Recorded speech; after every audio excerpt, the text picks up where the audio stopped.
الحمد لله نحمده ونستعينه ونستغفره ونؤمن به ونتوكل عليه ونعوذ بالله من شرور أنفسنا ومن سيئات أعمالنا من يهده الله فلا مضل له ومن يضلل فلا هادي له ونشهد أن لا إله إلا الله وحده لا شريك له ونشهد أن سيدنا ومولانا محمدا عبده ورسوله أما بعد فأعوذ بالله من الشيطان الرجيم بسم الله الرحمن الرحيم ما كان محمد أبا أحد من رجالكم ولكن رسول الله وخاتم النبيين وكان الله بكل شيء عليما وقال الله تبارك وتعالى اليوم أكملت لكم دينكم واتممت عليكم نعمتي ورضيت لكم الاسلام دينا وقال الله تبارك وتعالى واخرين منهم لما يلحقوا بهم اللهم صل على محمد وعلى آل محمد كما صليت على ابراهيم وعلى آل ابراهيم انك حميد مجيد اللهم بارك على محمد وعلى آل محمد كما باركت على ابراہیم وعلى آل ابراہیم انک حمید مجید۔ گرامی قدر سامعین، ہمارا آج یہاں اسلام آباد میں 5واں امام اعظم ابو حنیفہ نعمان بن ثابت رحمہ اللہ سیمینار ہے۔ اس سے قبل ہمارے 4 سیمینار ہو چکے ہیں۔ ایک ہمارا پہلا سیمینار یہاں جناح سپر مارکیٹ میں تھا، اور پھر 3 ہمارے سیمینار ہالیڈے ان اسلام آباد ہوٹل میں ہوئے، اور درمیان میں 2 سال کا وقفہ آیا۔ اس وقفے کی وجہ وہ ہمارے اسلام آباد کے معروضی اور زمینی حالات تھے۔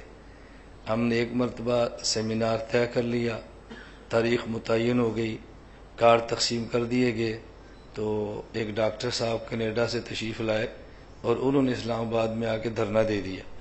اب اس وقت لوگوں نے کہا کہ یہاں سیمینار ہوگا تو مسائل پیدا ہوں گے، اور ہماری جماعتی پالیسی ملک میں مسائل پیدا کرنا نہیں ہے، ملک میں مسائل کو ختم کرنا ہے۔ تو اب دھرنا ڈاکٹر نے دیا، بدنام علماء ہو رہے ہیں، معاشی مسائل اس کی وجہ سے پیدا ہو رہے ہیں اور بدنام علماء کو کیا جا رہا ہے۔ تو جو شخص پاکستان کی نیشنلٹی پر بھی خوش نہیں ہے، نیشنلٹی باہر سے لی ہے، بیعت تاج برطانیہ پر کی ہے، ہمارے ملک میں رہنے پر بھی راضی نہیں ہے، وہاں سے یہاں پر آئے اور یہاں دھرنا دے کر بیٹھے ہیں کہ میں نے ملک کے حالات کو ٹھیک کرنا ہے۔ اس دھرنے کی وجہ سے کس حد تک اس ملک کو معاشی نقصانات کا سامنا کرنا پڑا، وہ ہم سے زیادہ آپ اسلام آباد والے لوگ جانتے ہیں۔ ہم جانتے ہیں لیکن آپ ہماری بات کو مانتے نہیں ہیں، کیونکہ آپ کا ذہن ہے کہ علماء ان باتوں کو سمجھتے نہیں ہیں۔ تو ہم نے کہا چلو ہم مان لیتے ہیں، ہم نہیں سمجھتے، لیکن آپ تو سمجھتے ہیں نقصان کتنا ہوا ہے، تو جب آپ سمجھتے ہیں پھر اس کے سدباب کے راستے بھی تلاش کیا کریں۔ تو پھر ہم نے سیمینار ایک طے کیا، تو پھر ایک اور صاحب تشریف لے آئے جو اپنے گھر کو نہیں سنبھال سکتے لیکن پورے ملک کو سنبھالنا انہوں نے ہے۔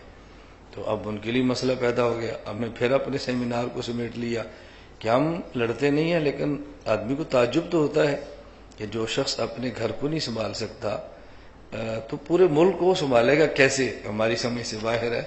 لیکن ہمارا عنوان چونکہ ہمارے ملک کی سیاست نہیں ہے، اور ہماری جماعت عالمی اتحاد اہل سنت والجماعت سیاسی بھی نہیں، عسکری بھی نہیں، اس لیے میں سیاسیات اور عسکریت کے عنوان پہ گفتگو نہیں کرتا۔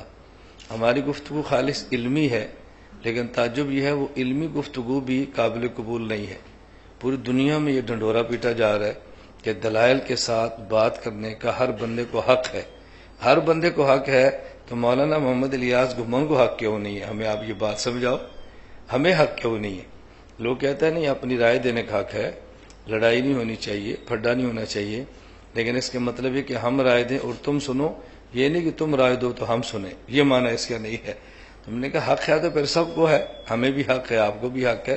ہر بندہ اپنے موقف اور اپنے مسلک اور اپنے عقائد کو اپنے گھر میں اپنی جگہ پہ دلائل کے ساتھ بیان کرنے کا حق رکھتا ہے، اور اس کا یہ حق دنیا کی کوئی طاقت بھی نہیں چھین سکتی۔ تو میں اس لیے گزارش کر رہا ہوں کہ ہمارا چونکہ سیاسی اور عسکری مسئلہ نہیں ہے، علمی ہم بات کر رہے ہیں اور وہ انشاءاللہ ہم کرتے رہیں گے انشاءاللہ۔ دوسری بات یہ ذہن نشین فرمائیں کہ ہمارا عالمی اتحاد اہل سنت والجماعت کا ماٹو ہے نو لیٹ نو ویٹ۔ ہم نے کارڈ پہ لکھا تھا 7 سے 10۔ انشاءاللہ ہم پوری کوشش کریں گے کہ جب 10 بجے تو آپ لوگ کھانے سے بھی فارغ ہو جائیں۔ ہم نہیں چاہیں گے کہ 10 بجے کے بعد آپ کو روکیں۔ ہمارے یہاں تو ابھی 10 بج گئے ہیں، ابھی تھوڑی سی گفتگو باقی ہے، کچھ تھوڑے سے مسائل باقی ہیں، تو ٹھہریں، کھانا پکا ہوا ہے کھا کر جائیں۔ ہم یوں نہیں کرتے، پکا ہوا ہے کھائیں آپ کی مرضی، نہ کھائیں آپ کی مرضی۔ ہم اس کی ترغیب نہیں دیتے کہ ضرور کھا کر جائیں۔ ہمارے ذمے میزبانی ہے اور آپ کے ذمے اس کو سنبھالنا ہے۔ دل کرتا ہے کھائیں، نہیں دل کرتا نہ کھائیں۔ بعض بندوں کو کھانے کا ذوق ہوتا ہے، بعضوں کا نہیں ہوتا، بعض جلدی کھاتے ہیں، بعض دیر سے کھاتے ہیں، بعض آدمی کچھ کھاتے ہیں، بعض کچھ کھاتے ہیں۔ تو ہم کسی کو پابند نہیں کرتے کہ جو ہم نے پکایا آپ ضرور کھائیں۔ ہمارے ذمے جو ہماری بساط میں ہم پیش کر دیں، آپ کے ذوق کو لگے تو کھا لیں، نہ ذوق کو لگے تو نہ کھائیں۔ میں اس لیے عرض کر رہا ہوں کہ ہمارا سسٹم بہت سادہ ہے، اس میں کوئی ٹینشن نہیں ہے، کوئی تکلفات نہیں ہے۔ تو ہم نو لیٹ نو ویٹ کی بنیاد پہ چلتے ہیں، نہ ہی تاخیر کی کسی کو زحمت دیتے ہیں اور نہ ہی انتظار کا موقع دیتے ہیں۔ اس لیے آئندہ کبھی بھی جلسہ ہو اور نیچے من جانب عالمی اتحاد اہل سنت لکھا ہو تو آپ پورا یقین فرما لیں کہ وقت پہ بیان شروع ہوگا، وقت پہ ختم ہو۔ خطیب ہمارا ہو اور من جانب کوئی اور ہو تو پھر ہماری گارنٹی نہیں ہے کہ وقت پہ شروع ہوگا اور وقت پہ ختم ہوگا۔ تو میں نے اس لیے عرض کر دیا کہ انشاءاللہ ہم وقت کی پوری پابندی کریں گے۔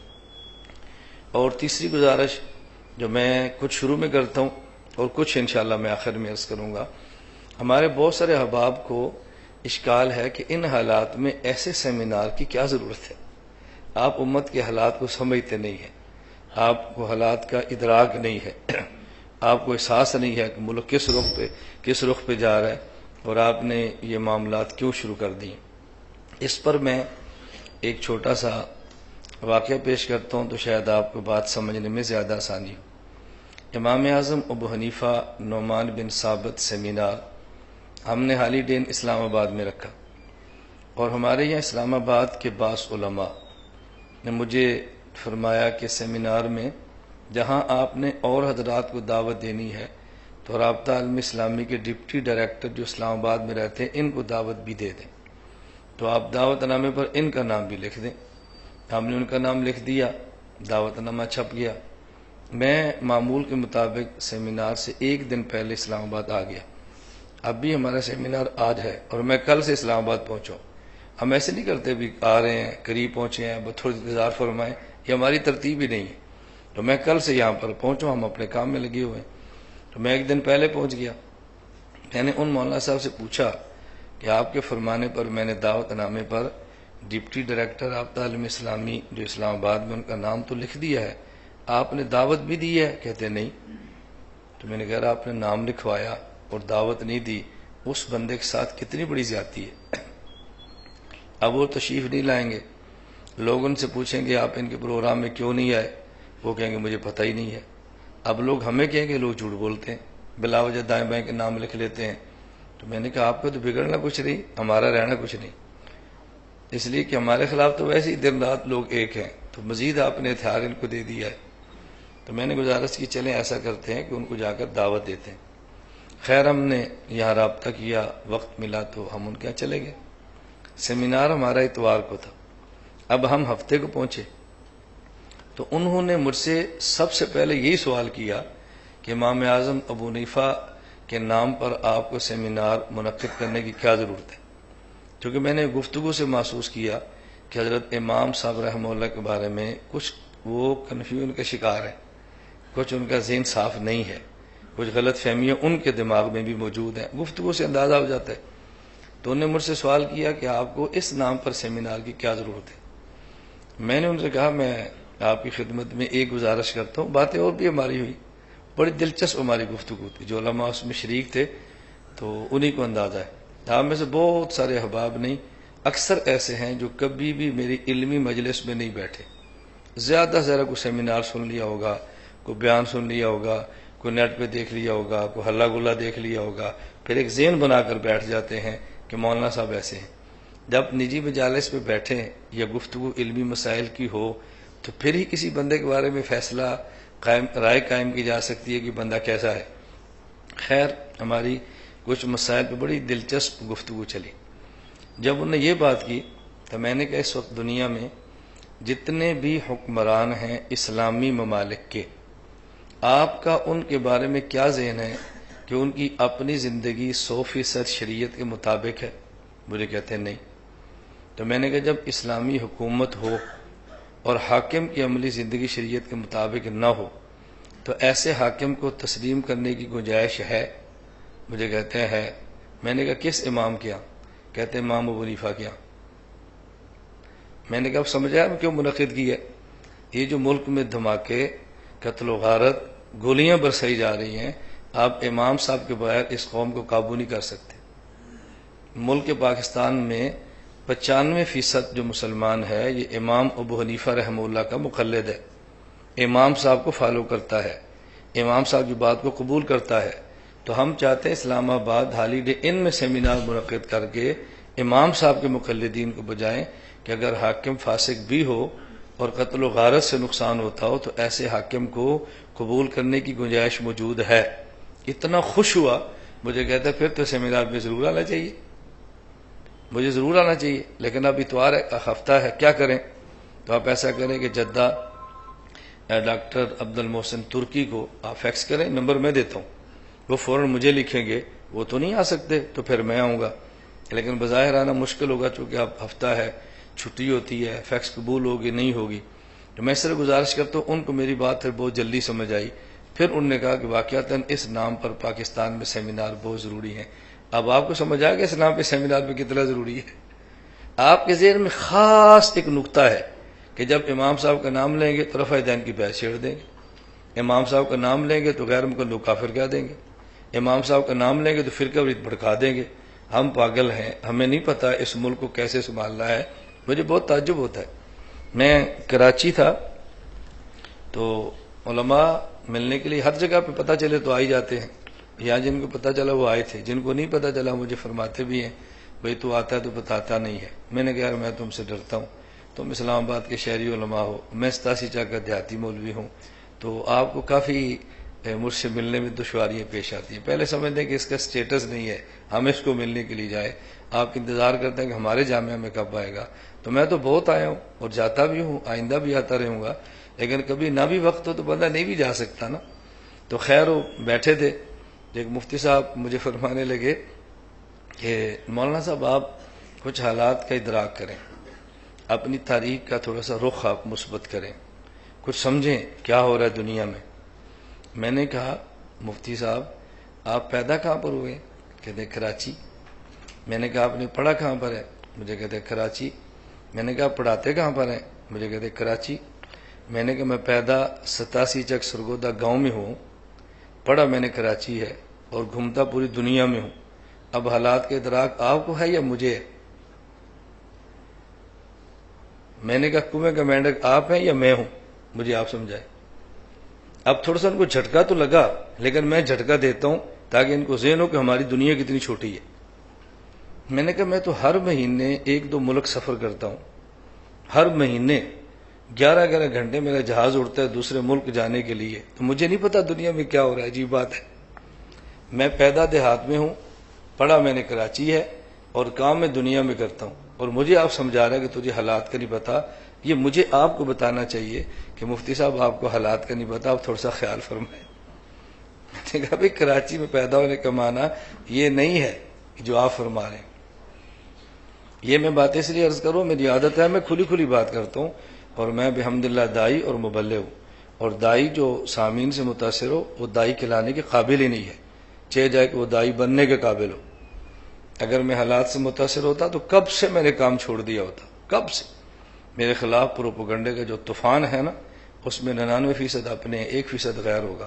میں کبھی آپ سے متاثر نہیں ہوا اور نہ میں نے ہونا ہے انشاءاللہ۔ بول بول کے آپ نے تھک جانا ہے اور ہماری آواز نے دنیا میں چھا جانا ہے انشاءاللہ۔ اور الحمدللہ میں اللہ کا شکر ادا کرتا ہوں کہ آپ پاکستان کے کسی شہر اور گاؤں میں جاؤ اور دنیا کے کسی ملک میں جاؤ، اور آپ سے لوگ پوچھیں گے آپ کہاں سے آئے یا پاکستان سے، وہ کہیں گے مولانا الیاس کے ملک جانتے ہیں؟ کیوں؟ ہمارے موبائل میں ان کا ویڈیو ہے، ہمارے پاس ان کا بیان ہے۔ بحمداللہ تعالی ہم نے میڈیا پر اتنا کام کیا کہ آپ اس کا تصور نہیں کر سکتے۔ میں ابھی سندھ دورے پر تھا تو وہاں ایک مولانا صاحب ہے، مجھے انہوں نے فرمایا کہ آپ تصاویر بنواتے ہیں۔ میں نے کہا بنواتے تو آپ بھی ہیں، فرق اتنا ہے کہ آپ فاعل ہیں قائل نہیں ہیں، میں قائل بھی ہوں فاعل بھی ہوں۔ تو لما تقولون ما لا تفعلون کا مصداق آپ ہے یا میں ہوں؟ میں تو افعل ما اقول ہوں، آپ لما تفعل ما تقول ہو۔ کوئی سمجھ آ رہی ہے بات آپ کو؟ یہ چھوٹی چھوٹی باتیں آپ کو سمجھیں گے نا تو آپ کو ٹینشن کبھی نہیں ہوگی۔ میں نے کہا جو بندہ جائے قائل نہ ہو پھر بھی بنائے، اشکال تو اس پر ہے، اور جو قائل ہو پھر بنائے اس کے بنوانے پر اشکال نہیں ہوتا، اس کے قائل ہونے پر اشکال ہوتا ہے۔ شاید میری بات آپ سمجھے ہیں یا میں نہیں سمجھا سکا۔ ایک بندہ قائل نہ ہو اور فاعل ہو اس پر اشکال ہوگا نا، جب آپ قائل نہیں تو فاعل کیوں ہیں؟ اور جو بندہ قائل بھی ہو فاعل بھی ہو اس کے فاعل ہونے پر اشکال نہیں ہوتا، قائل ہونے پر اشکال ہوتا ہے۔ اس سے یہ بات نہ کرو تو بنواتا کیوں ہے، اس سے پوچھو تو قائل کیوں ہے۔ میں نے کہا جب جی چاہے ہم سے گفتگو کر لو، آپ کو اپنے علم کا پیمانہ سمجھ آ جائے گا آپ کتنی دنیا میں رہتے ہیں۔ کسی آدمی کے دیہات میں ہونے کا معنی ہرگز یہ نہیں ہے کہ اس کی علوم پہ دسترس نہیں ہے۔ اور اب گلوبلائزیشن کا دور ہے، اب اسلام آباد بہت آگے نہیں ہے، آپ یہ دماغ سے جھٹک دو کہ اسلام آباد بہت آگے ہے اور مولانا کا گاؤں بہت پیچھے ہے۔ اب گلوبلائزیشن ہے، پوری دنیا ایک دیہات ہے، جو بات ہم یہاں کہتے ہیں پوری دنیا سنتی ہے۔ کیا اسلام آباد اور کیا ستاسی جنوبی، میڈیا نے فاصلے دونوں کے سمیٹ کے رکھ دی۔ میں اس لیے گزارش کر رہا ہوں کہ آپ ذہن میں رکھیں کہ میں اسلام آباد سے متاثر نہیں ہوں، اور متاثر ہونا اس شخص کا کام ہے جو صحابہ کی زندگی نہ پڑھتا ہو، جو ائمہ فقہا کو نہ جانتا ہو، اور جس نے صحابہ کو پڑھا ہو رضی اللہ عنہ اور ائمہ فقہا محدثین کو پڑھا ہو، وہ کبھی بھی حالات سے متاثر نہیں ہوتا، کبھی بھی متاثر نہیں ہوتا۔ اس لیے انشاءاللہ ہم آئندہ بھی متاثر نہیں ہوں گے، اور ماشاءاللہ پہلے بھی متاثر نہیں ہوئے، نہ پہلے تھے نہ آئندہ ہوئے۔ یہ میں قصداً ایسی باتیں عرض کرتا ہوں، اور میں نے اس وقت اپنی جماعت سے خود عرض کیا تھا کہ اس وقت سیمینار میں بس ون مین شو ہوگا، میرا اکیلا بیان ہوگا، اس وقت 7 بیانات آپ نے جمع نہیں کرنے۔ کیوں؟ لوگ اعتراض کرتے ہیں۔ ہم عزت کے لیے بہت سارے حضرات کو بلاتے ہیں کہ لوگ سنیں، آخر مجھے لوگ کہتے ہیں ہم تو آپ کو سننے کے لیے، آپ نے تو بیان کیا ہی نہیں ہے۔ تو میں نے کہا چلے اس وقت سارا بیان ہی میں کرتا ہوں، میں تو بحمدللہ 10 بجے تک بھی چلتا رہوں گا تو آپ کو محسوس ہوگا کہ ہماری اپنے موضوع پر تیاری کتنی ہے، لیکن انشاءاللہ ہم نے آپ کو 10 بجے کھانے سے بھی فارغ کرنا ہے تاکہ پورے وقت پہ آپ تشریف لے جائیں اور آپ کا وقت بالکل ضائع نہ ہو۔ تو میں خیر عرض کر رہا تھا کہ آپ کے ذہن میں ہو کہ ہم یہ کام کیوں کرتے ہیں، یہ نہیں کہ ہمیں حالات کا اندازہ نہیں ہے، ہمیں حالات کے ادراک نہیں ہے اور ہم ماحول کو سمجھتے نہیں ہیں۔ میں ایک چھوٹی سی گزارش کرتا ہوں۔ گزشتہ کل ہم اسلام آباد میں ایک ایسے رہنما کے پاس تھے جن کو آپ سب جانتے ہیں، اس لیے میں نام نہیں لیتا، شاید ان کا ماننے والا کوئی یہاں آیا بھی ہو۔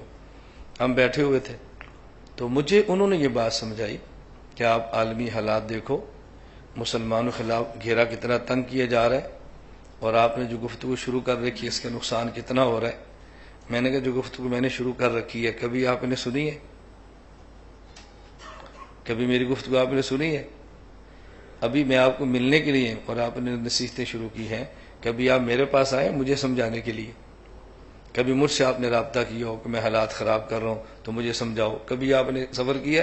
ابھی تو ملنے کے لیے، اب تو حال چال گپ شپ لگاؤ، آنے والے کا دل جیتو تاکہ دوبارہ پھر آئے، آنے والے کے کاز پہ چوٹ مارو تو دوبارہ تھوڑا ہی وہ آتا ہے۔ میں نے کہا اسلام آباد میں رہ کہ یہ چیزیں تو آپ سیکھیں کہ بندے نے دوبارہ پر ہمارے پاس کیسے آنا ہے۔ خیر میں نے ایک ان سے بات کی، میں آپ کی خدمت میں بھی عرض کرتا ہوں۔ میں نے کہا حالات آج بھی خراب ہیں، اور اس سے بدتر حالات اس وقت تھے کہ جب برطانیہ نے باضابطہ بر صغیر پر حکومت کی تھی، باضابطہ ہندوستان، بنگلہ دیش، پاکستان، باضابطہ حکومت کس کی تھی؟ برطانیہ کی۔ اور ہمارے علماء برطانیہ سے آزادی حاصل کرنے کے لیے باضابطہ لڑ رہے تھے، جیلیں کاٹ رہے تھے، مارے کھا رہے تھے۔ میں نے کہا آج ہمیں یہی خدشہ ہے نا، اسی کے لیے ہم کوشش کر رہے ہیں بھی سب کو اکٹھا کرو۔ اور جس شخص نے بہت زیادہ اکٹھا کیا اس کا نام شیخ الہند مولانا محمود الحسن دیوبندی رحمۃ اللہ علیہ۔ حضرت نے ساری طاقتوں اکٹھا کیا اور ہندوستانی ہونے کی بنیاد پہ اکٹھا کیا۔ یہ نہیں کہ مسلمان ہے نا، ہندوستانی ہے، خواہ مسلمان ہے، خواہ سکھ ہے، خواہ ہندو ہے، ہاں کوئی ہے، بس ہندوستانی ہے، اکٹھے ہو جاؤ کہ ہم نے ہندوستان آزاد کرانا ہے۔ جب آزاد ہو گیا تو پھر دیکھیں گے کہ حکومت ہندو کرے گا مسلمان کرے گا، بات کا مسئلہ ہے، لیکن سب کو اکٹھا کرنا چاہیے۔ میں نے کہا شیخ الہند رحمہ اللہ نے سب کو اکٹھا کیا، لیکن شیخ الہند کی پالیسی کیا تھی؟ خارجی فتنوں پہ نظر ہے، سب کو اکٹھا کرنا چاہ رہے ہیں، اور داخلی فتنوں پہ کیسے نظر ہے؟ ان دنوں میں ایک مولوی صاحب نے انگریز کے کہنے پہ ایک شرارت شروع کر دی تاکہ امت کا اتحاد ٹوٹ جائے اور لوگ الگ الگ ہو جائیں۔ اس مولانا صاحب کا نام تھا محمد حسین بٹالوی صاحب، اور انہوں نے کام کیا ایک اشتہار چھاپ دیا، اشتہار پہ 10 مسئلے لکھ دیے، آمین، رفع دین، فاتحہ، 10 مسئلے، اور کہہ دیا کہ میرا چیلنج ہے، جو اس کا جواب دے گا فی مسئلہ میں اس کو 10 روپے دوں گا۔ اب عجیب مسئلہ شروع ہو گیا، ہمارے شیخ الہند صاحب کو اکٹھا کر رہے ہیں اور مولانا صاحب نے اشتہار چھاپ دیا۔ ارے شیخ الہند رحمۃ اللہ علیہ نے اس اشتہار کا جواب دیا اور نام لکھا ادلہ کاملہ، جواب دے دیا، نام لکھا ادلہ کاملہ۔ اور مولانا صاحب نے شیخ الہند کی کتاب کا جواب دیا، نام لکھا مفتاح الادلہ۔ ہمارے بابا جی نے پھر جواب الجواب دیا اور نام لکھا ایضاح الادلہ۔ 150 سال گزرنے والا ہے، ابھی تک اس کتاب کا جواب نہیں آیا۔ اب میں آپ کو کیا سمجھانا چاہتا ہوں، شیخ الہند رحمہ اللہ نے سب کو اکٹھا کیا، لیکن جو 7 اکٹھے تھے جب انہوں نے سر اٹھایا، شیخ الہند نے ان کو بھی دبایا۔ بھئی آپ کو ساتھ رکھنے کا معنی یہ نہیں ہے کہ تم ہمارے خلاف اشتہار چھاپنے شروع کر دو۔ میری گزارش سمجھ آئی؟ تو ساتھ رکھنے کا یہ معنی تھوڑا کہ اشتہار چھاپنے شروع کر دو۔ ابھی مارچ میں چند دن قبل آپ کے علم میں ہے، لاہور ایک اجلاس تھا، حضرت مولانا سمیع الحق صاحب دامت برکاتہم نے اجلاس بلایا اور تقریباً کل جماعتی اجلاس تھا، اس میں سب حضرات تھے۔ اجلاس کے بارے میں آراء بھی چل رہی تھی، مشاورت بھی ہو رہی تھی۔ میری ساری گفتگو وہ میڈیا پر موجود ہے۔ میری عادت ہے کہ میں مخفی باتیں نہیں کرتا، دیکھو کیمرے لگے، یہ کل ساری گفتگو دنیا میڈیا پر جائے گی، کسی کو اعتراض ہے تو بتاؤ، میں نے غلط بات کی تو مجھے سمجھاؤ۔ میں نے وہاں پہ یہ کہا کہ آپ لوگوں کا اتحاد ہے، ہم اس کی قدر کرتے ہیں، لیکن دفاع پاکستان کے نام پر بھی آپ لوگوں نے اتحاد کیا تھا۔ میں نے کہا ہم نے اس کی مخالفت نہیں کی، ہم نے تائید کی ہے، چونکہ ہم پاکستان کے دفاع کو جان دے کر بھی کریں گے، اپنا خون کا آخری قطرہ پیش کر پاکستان کو بچائیں گے۔ میرا اشکال یہ ہے، یہ دفاع پاکستان تھا، دفاع تنظیمات تھا۔ اگر آپ نے دفاع پاکستان کرنا تھا تو پاکستان کا پرچم رکھتے، باقی جماعتیں پرچم دفن کر دیتی، دنیا دیکھتی کہ پاکستان کا دفاع ہو رہا ہے۔ تم تو جھنڈوں اور پرچموں کی لڑائی لڑ رہے تھے، پاکستان کا دفاع کیا ہو رہا ہے؟ اب یہ بات میری غلط ہے یا ٹھیک ہے، آپ فیصلہ کریں۔ میں اب بھی کہتا ہوں کہ ہم نے پاکستان کا تحفظ کرنا ہے، انشاءاللہ کرنا چاہیے کہ نہیں؟ جان دینی پڑی تب بھی دیں گے، خون دینا پڑا تب بھی دیں گے، سب کچھ قربان کر دیں گے، اور پاکستان کو ہرگز نہیں ٹوٹنے دیں گے۔ اور جو پاکستان میں دھماکے، قتل و غارت تو بہت بات کا مسئلہ ہے، ہم کہتے ہیں جو پاکستان کے توڑنے والا دماغ ہے اس دماغ کو بھی ختم کر دینا چاہیے، چاہے جائے کہ آدمی دھماکے اور قتل و غارت کرے، لیکن جب دفاع پاکستان کا کرنا ہے تو پرچم کس کا ہونا چاہیے؟ یہ میری رائے غلط ہے تو مجھے سمجھاؤ، ٹھیک ہے تو اس کو قبول فرما لو۔ میں 14 اگست کو اپنے سرگودا استحکام پاکستان سیمینار بھی کرتا ہوں اور استحکام پاکستان ریلی بھی نکالتا ہوں۔ شاید علماء یہ کام اسلام آباد کرتے ہوں گے، مجھے نہیں پتا، نہیں کرتے ہوں گے، مجھے نہیں پتا۔ میں اپنے سرگودا 14 اگست کو استحکام پاکستان سیمینار بھی کرتا ہوں، استحکام پاکستان ریلی بھی نکالتا ہوں۔ نام ریلی ہوتا ہے لیکن پورا ریلا ہوتا ہے، کبھی آپ دیکھیں اس کو۔ اور میں سب سے کہتا ہوں، کیونکہ ہمارے یہاں مختلف کارکن ہیں، مختلف جماعتیں ہیں، میں نے کبھی جمعیت کے آئیں، نون کے آئیں، کاف کے آئیں، پی پی کے آئیں، تحریک انصاف کے آئیں، جو آئیں، میری طرف سب کو دعوت ہے، لیکن میری ریلی میں آنے والا کوئی بھی اپنی جماعت کے پرچم نہ لائے، سب پاکستان کے پرچم اٹھا کر لائیں۔ 14 اگست کو پاکستان بنا تھا، جماعتیں نہیں بنی تھی، تو پاکستان کا دفاع کرنا ہے، جماعتوں کا دفاع کرنا ہے۔ میں تو یوں پاکستان کے لیے ریلیاں نکال دو۔ آپ آج آئیں، کبھی آپ میرے مدرسے میں کبھی آئیں، میرا جو بند کمرے کا ٹیبل ہے نا، وہاں بھی پاکستان کا پرچم پڑا ہوگا، آپ آ کر تو دیکھیں۔ اب آپ اندازہ فرمائیں مجھے پاکستان سے کتنی محبت ہوگی، اور میں کیسے برداشت کرتا ہوں تو پاکستان ٹوٹے۔ ہم کیسے برداشت کرتے ہیں فرقہ واریت کی آگ پاکستان میں بھڑکے؟ کوئی بیوقوف شخص ہی ہوگا جو ملک میں فرقہ واریت کی آگ بھڑکائے یا پاکستان کی قتل و غارت کو برداشت کر لے، سوچا بھی نہیں جا سکتا۔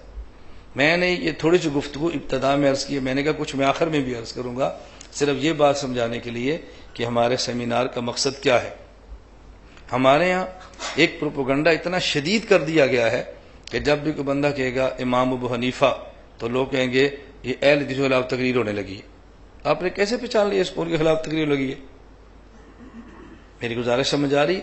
جب آپ پاکستان کے تحفظ کی بات کرتے ہیں تو آپ کیا کسی ملک کے خلاف تقریر کرتے ہیں؟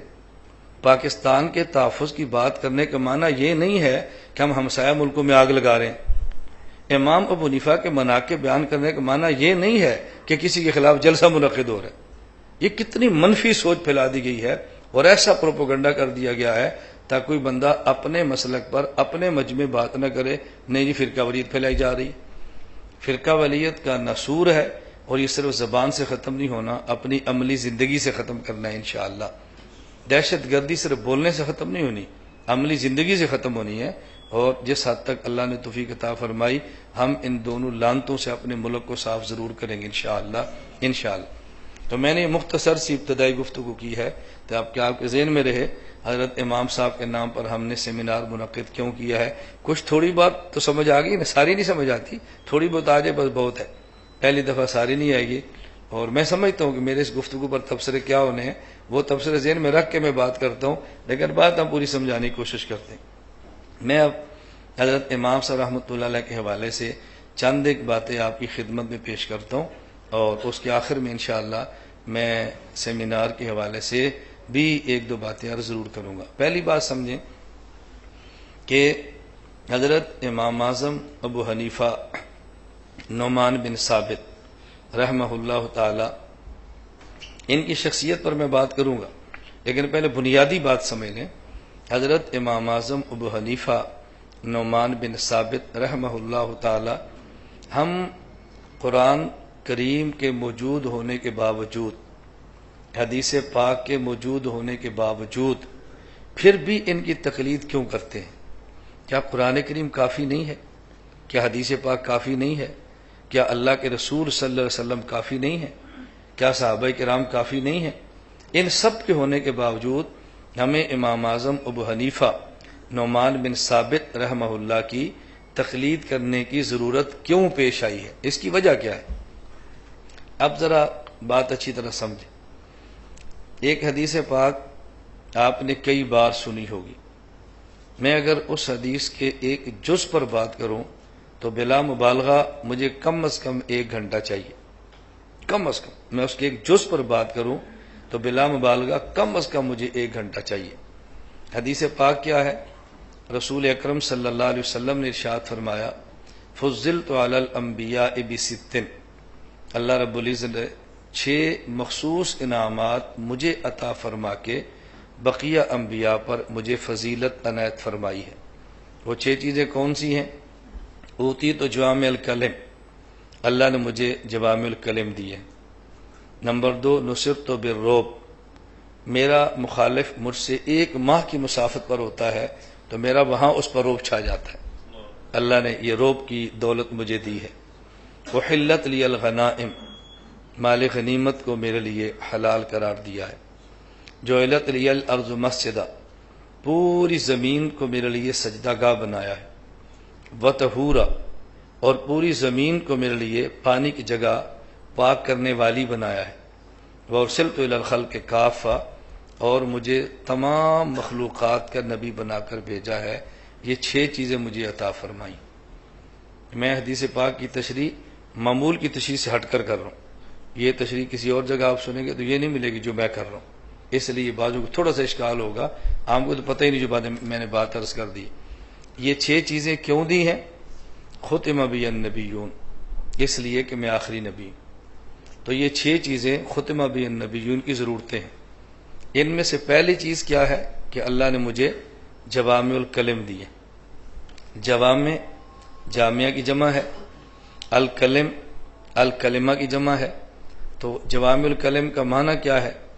ایک لفظ ہے کلمہ، ایک لفظ ہے کلمہ جامعہ۔ کلمہ عربی زبان میں کہتے ہیں لفظ وضع لمعنی مفردن، ایسا ایک لفظ جس کا ایک معنی ہو، اور کلمہ جامعہ کہتے ہیں ایسا ایک لفظ جس کے کئی معنی ہوں۔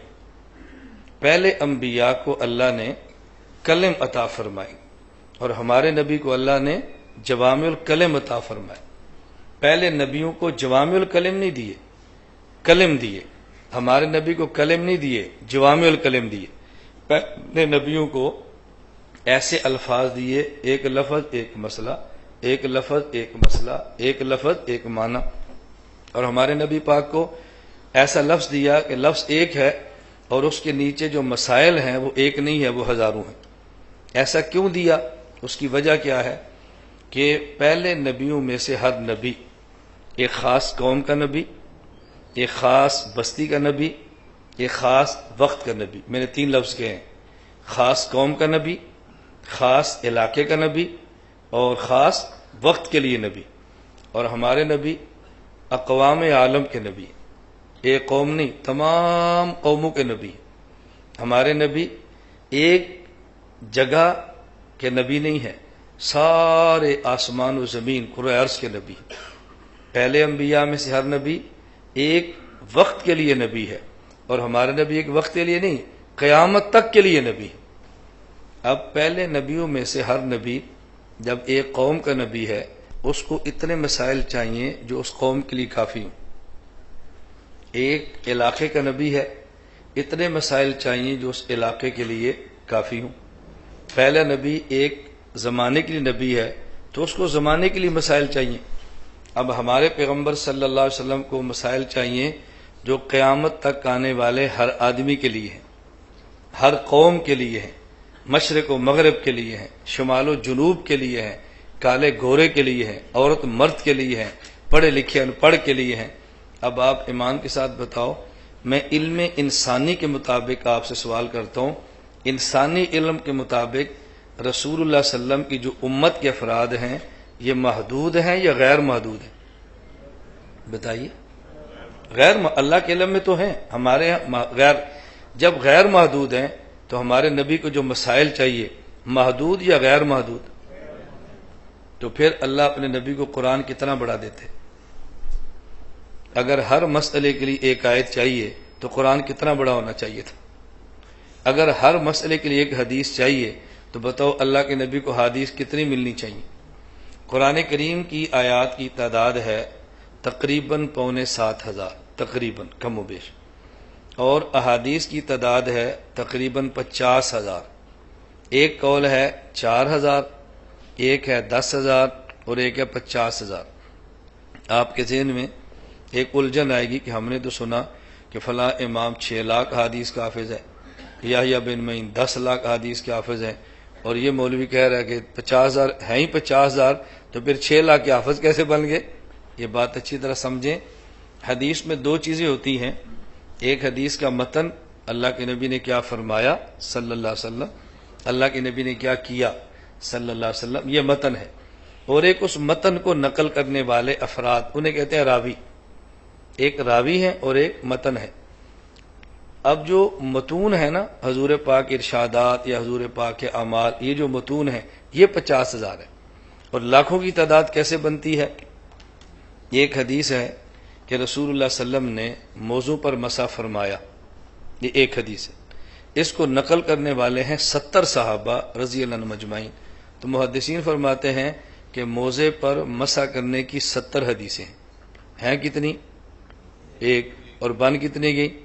یہ 70 کیسے بن گئی کہ نقل کرنے والے 70 ہو گئے، اب یہ حدیثیں 70 ہو گئی۔ تو جب آپ متن دیکھیں گے تو 50,000، اور جب ایک حدیث کو نقل کرنے والے کئی افراد ہوں گے، اب ان کے اعتبار سے تعداد گنے گے تو پھر ہو جائے گی 10 لاکھ، 4 لاکھ، 5 لاکھ۔ تو میں اس لیے کہہ رہا ہوں کہ قرآن کریم کی آیات کی تعداد تقریباً 7,500 اور احادیث کی تعداد تقریباً 50,000۔ اب آپ آیات اور احادیث کو ملا لیں تو میں ایک لفظ استعمال کرنے لگا ہوں، آیت کو بھی کہتے ہیں نص، نون اور صاد، نص، نصوص جسے کہتے ہیں نا، نصوص، اور حدیث پاک کو بھی کہتے ہیں نص، یہ بھی نصوص ہیں۔ اب نبی پاک صلی اللہ علیہ وسلم کو جو نصوص ملی ہیں آیات اور احادیث، وہ تقریباً کتنی ہو گئی؟ 57,000 نا، سب کو ملا لیں تقریباً کتنی ہوگی؟ 57,000۔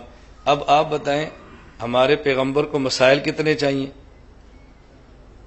غیر محدود، کروڑوں، اربوں، اور نصوص کتنی ہیں؟ اب جتنے مسائل، اگر اتنی آیات جتنے مسائل اتنی احادیث. تو پھر آپ بتائیں ان آیات اور احادیث کی اتنی بڑی تعداد کو لکھتا کون، چھاپتا کون، یاد کون کرتا، آپ کس لائبریری میں رکھتے؟ یہ آپ کے بس میں ہی نہیں تھا. پھر اللہ پاک نے کرم یہ کیا، قیامت تک آنے والے مسائل کے لیے اللہ کے نبی کو آیات اور احادیث محدود عطا فرمائیں، اور ان آیات اور احادیث کے نیچے غیر محدود مسائل رکھ دیے. اس کا نام ہے جوامع الکلم. اس کا نام کیا ہے؟ جوامع الکلم. میں اب اس کی مثال دوں گا تو بات آپ کو صحیح سمجھ آئے. قیامت تک آنے والے جتنے بھی افراد ہیں، ان افراد کو جتنا بھی پانی چاہیے، پینے کے لیے، غسل کے لیے، کپڑے دھونے کے لیے، مکانات کی تعمیر، جتنا پانی چاہیے وہ سارا پانی اللہ نے زمین کے نیچے پیدا فرما دیا ہے. قیامت تک اڑنے والے جہاز کو جتنا فیول چاہیے وہ سارا زمین کے نیچے پیدا فرما دیا ہے.